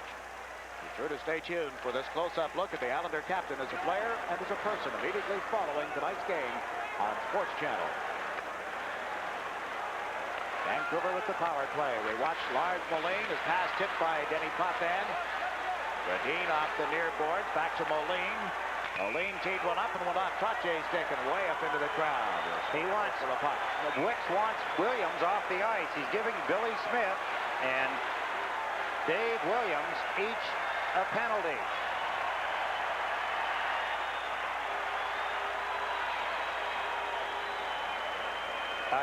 He had both arms in the air when he signaled the penalty. Here's Williams. There's Billy Smith pushing. That's not severe. Ken Morrow trying to untrap himself. Number 22, Tiger Williams, 2 minutes in. Oh, there's a penalty. Islanders penalty number 31, Bill Smith. 2 minutes. He waited until Billy Smith had retaliated and gave them both the penalty. 35. Williams of the Canucks. Interference on Williams, slashing on Bill Smith. 11:35. Well, again tonight, Game 2 drags on and on. We still have 8:25 remaining in regulation time. Number 3, Thomas Johnson. Thomas Johnson will serve the penalty against Bill Smith. Brent Sutter over talking to linesman John D'Amico. If you wonder why Thomas Johnson has the duty of serving the penalty, it has to be a player that's on the ice at the time of the infraction. And they're throwing Thomas out of the penalty box. He wasn't on the ice, was he? No, he wasn't. It was Ken Morrow and Dennis Potvin on defense. Al just tried to sneak in. Brent Sutter saying, I was out here. Trottier and Goring, I thought. Yeah, now Butchie's coming over the boards, and he'll have to serve the penalty. Number 91, Butch Goring. Somebody who was on the ice at the time of the infraction. Good. Another look at what happened in front of the net. Watch the end of Smith's stick.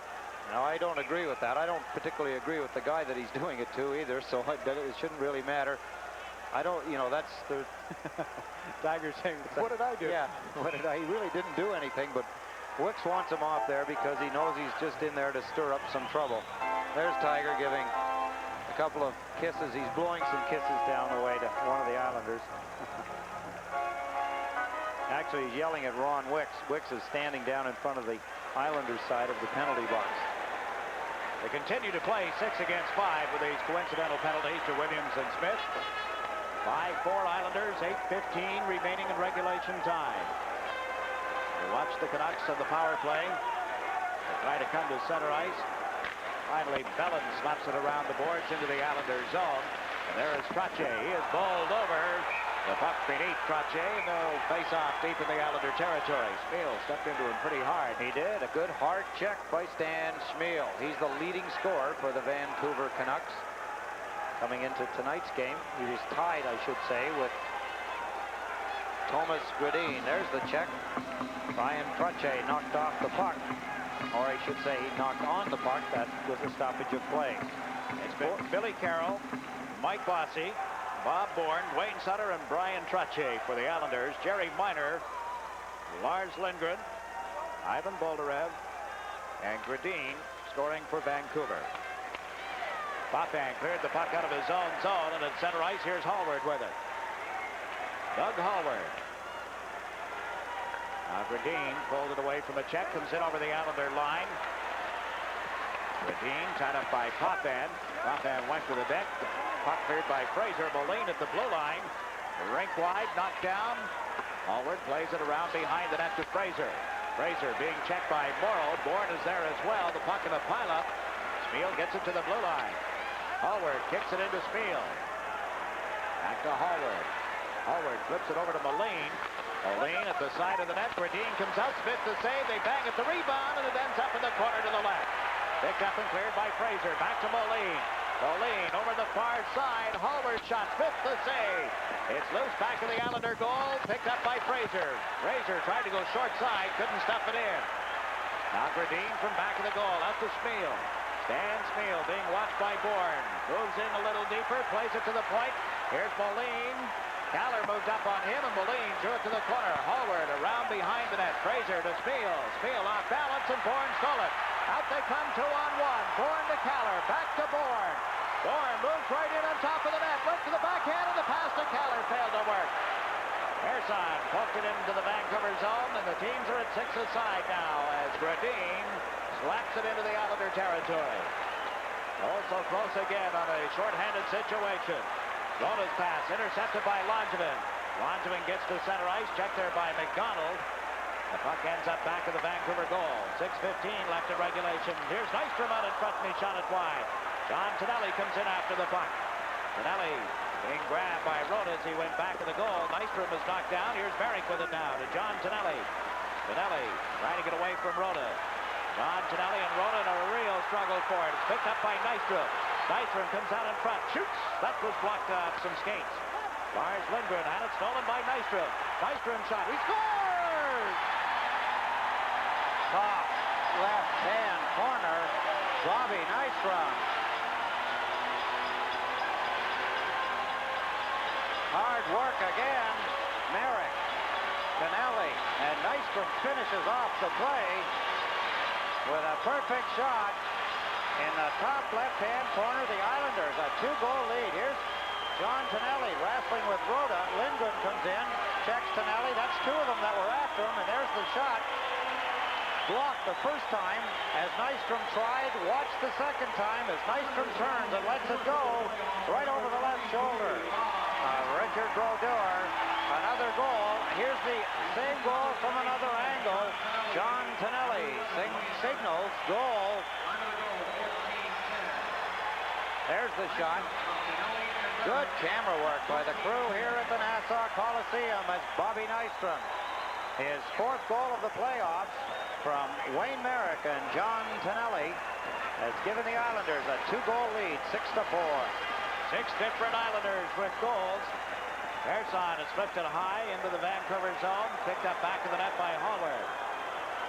Doug Hallward up the left wing. That's Tiger Williams. Flips it into the center ice zone. Lupul across the line with Delorme, and Pearson came over to check Lupul. Stephen Pearson pulls it away from Delorme. The pass to Caller went behind him. Now Campbell dumps one into the Islander zone, right to Bill Smith. Smith up the left side to Langevin. Langevin comes out over the blue line, checked at center by Lupul, and Hallward goes back. Gave it to Campbell. Colin Campbell to Gary Lupul. Lupul shoots it into the Islander zone. We have a little more than 5 minutes to play in regulation time. It is 6-4 Islanders as Trottier breaks into center ice. Ryan Trottier over the Vancouver line with a drive just wide of the Vancouver net. Now Bossy lets it go. That was high and wide. It comes bouncing off the glass to Ron Delorme. Delorme over to the left side. That'll break. Backhand pass into the Islander zone, and Morrow leveled his man. Gradine. Meantime, here's Johnson coming out of the left wing corner. Thomas Johnson. Drop pass to Caller. Morrow unable to pick it up.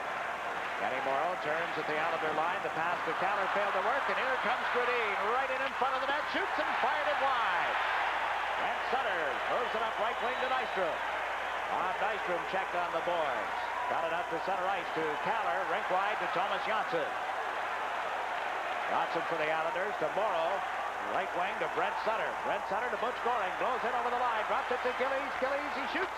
That was tipped wide. Fraser picks up the loose puck. Bert Fraser into center to Spiel, and Pothad knocked it away from him and rolls on edge right to Bill Smith. Off to Lane. Less than 4 minutes remaining in regulation time. Lane comes to center, fires a high, long shot. Handled by Brodeur, and almost hit Goring. Fraser on the left wing side. Up to center ice. Here comes B.J. McDonald over the Islander line with a shot that was wide of Bill Smith, and he covers up in the puck. Almost lost it in the goal crease, but smothers it for the face-off. 3:40 left in regulation time. A break in the action with the score. Islanders 6, Canucks 4.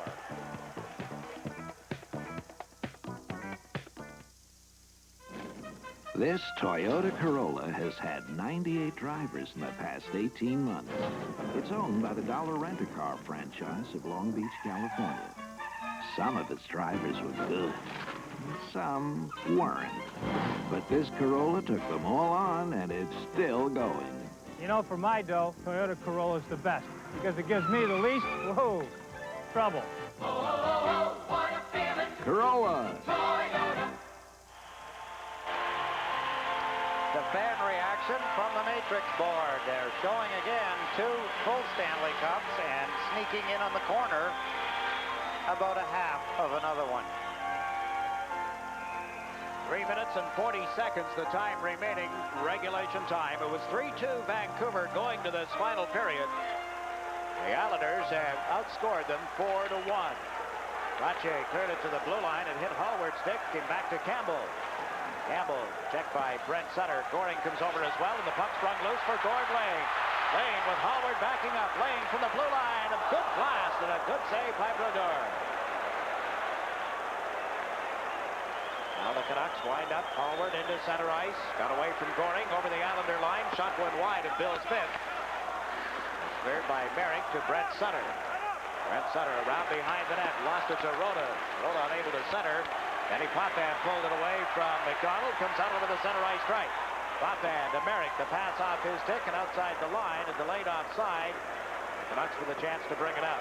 McDonald to Bolderev. Over the Islander line. Bolderev chased by Langevin. Went to center one and that's deflected into the crowd. We have 2:49 remaining in regulation time. We'll be with you from the Pacific Coliseum on Islanders television Thursday night. 10 o'clock Eastern time, and again Sunday night at 8. Should it be necessary, we'll be back here with Game 5 from the Nassau Coliseum on Sports Channel a week from tonight, beginning at 7:30. Some people think that there may not be another hockey game this year in the Nassau Coliseum. We will not know that until this game has been completed and we get back from Vancouver.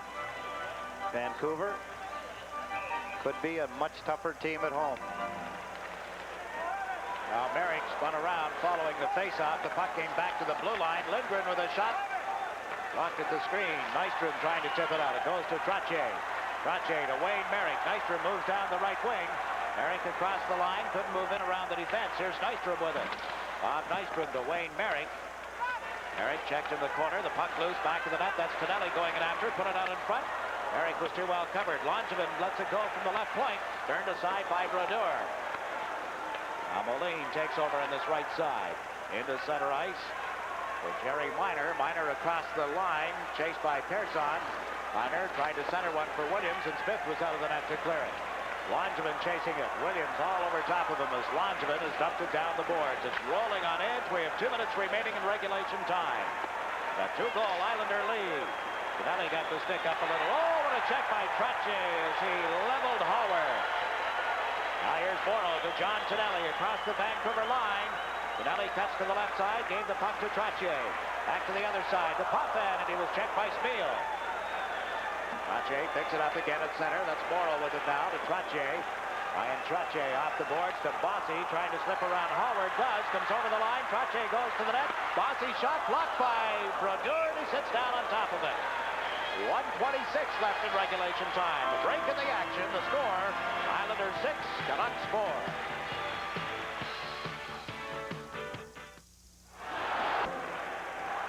Roger Nielsen gathers his troops around him. Back into the foxhole for a parlay. They've got to figure out a new attack. Down 2 goals, 1 minute and 26 seconds remaining. They took the timeout. The Islanders get a chance to talk about it as well. Let's just pass along the travel plans. The Islanders leave after the game tonight. They charter to Toronto. Will spend the night there, or I guess what's left of the morning by the time they arrive. And then will be on their way to Vancouver shortly after 9 tomorrow morning. On a commercial flight, Vancouver, as I understand it, will leave here tomorrow morning. The Islanders, in all likelihood, will be in Vancouver waiting for the Canucks to get home. They'll practice there tomorrow, play Thursday night. Friday is an off day, so is Saturday. Saturday, the Stanley Cup luncheon at noon at the Hotel Vancouver. And Game 4 is set for Sunday night, 8 o'clock Eastern Time, 5:05, of course, in Vancouver. That 2.5 cups on the tie as well? That's 2.5 cups. Kind of like that. That blonde lady, that pretty blonde lady, is Mrs. Joe Dewar. Never misses a hockey game. They have been coming from day one. It'll be Goring, Gillies, and Dwayne Sutter for the Islanders. Goring got the draw, and Dwayne Sutter blasted one high over the crossbar. Islanders are going to try and keep the puck in Vancouver's end of the ice. Now the Canucks move it out into center. Persson was there. Persson gets away from a check, gave it to Goring. Fine move by Stepan Persson. Brodeur out of the net. Fed it to Fraser on left wing. Out to Gradine. Couldn't pick up the puck at center. Icing waved off as Langevin goes back. Langevin around the boards, and he was bumped by Spiel. Persson fed it out over the line. A race for it. Goring can't get there in time. Gradine fed it to Bolderev.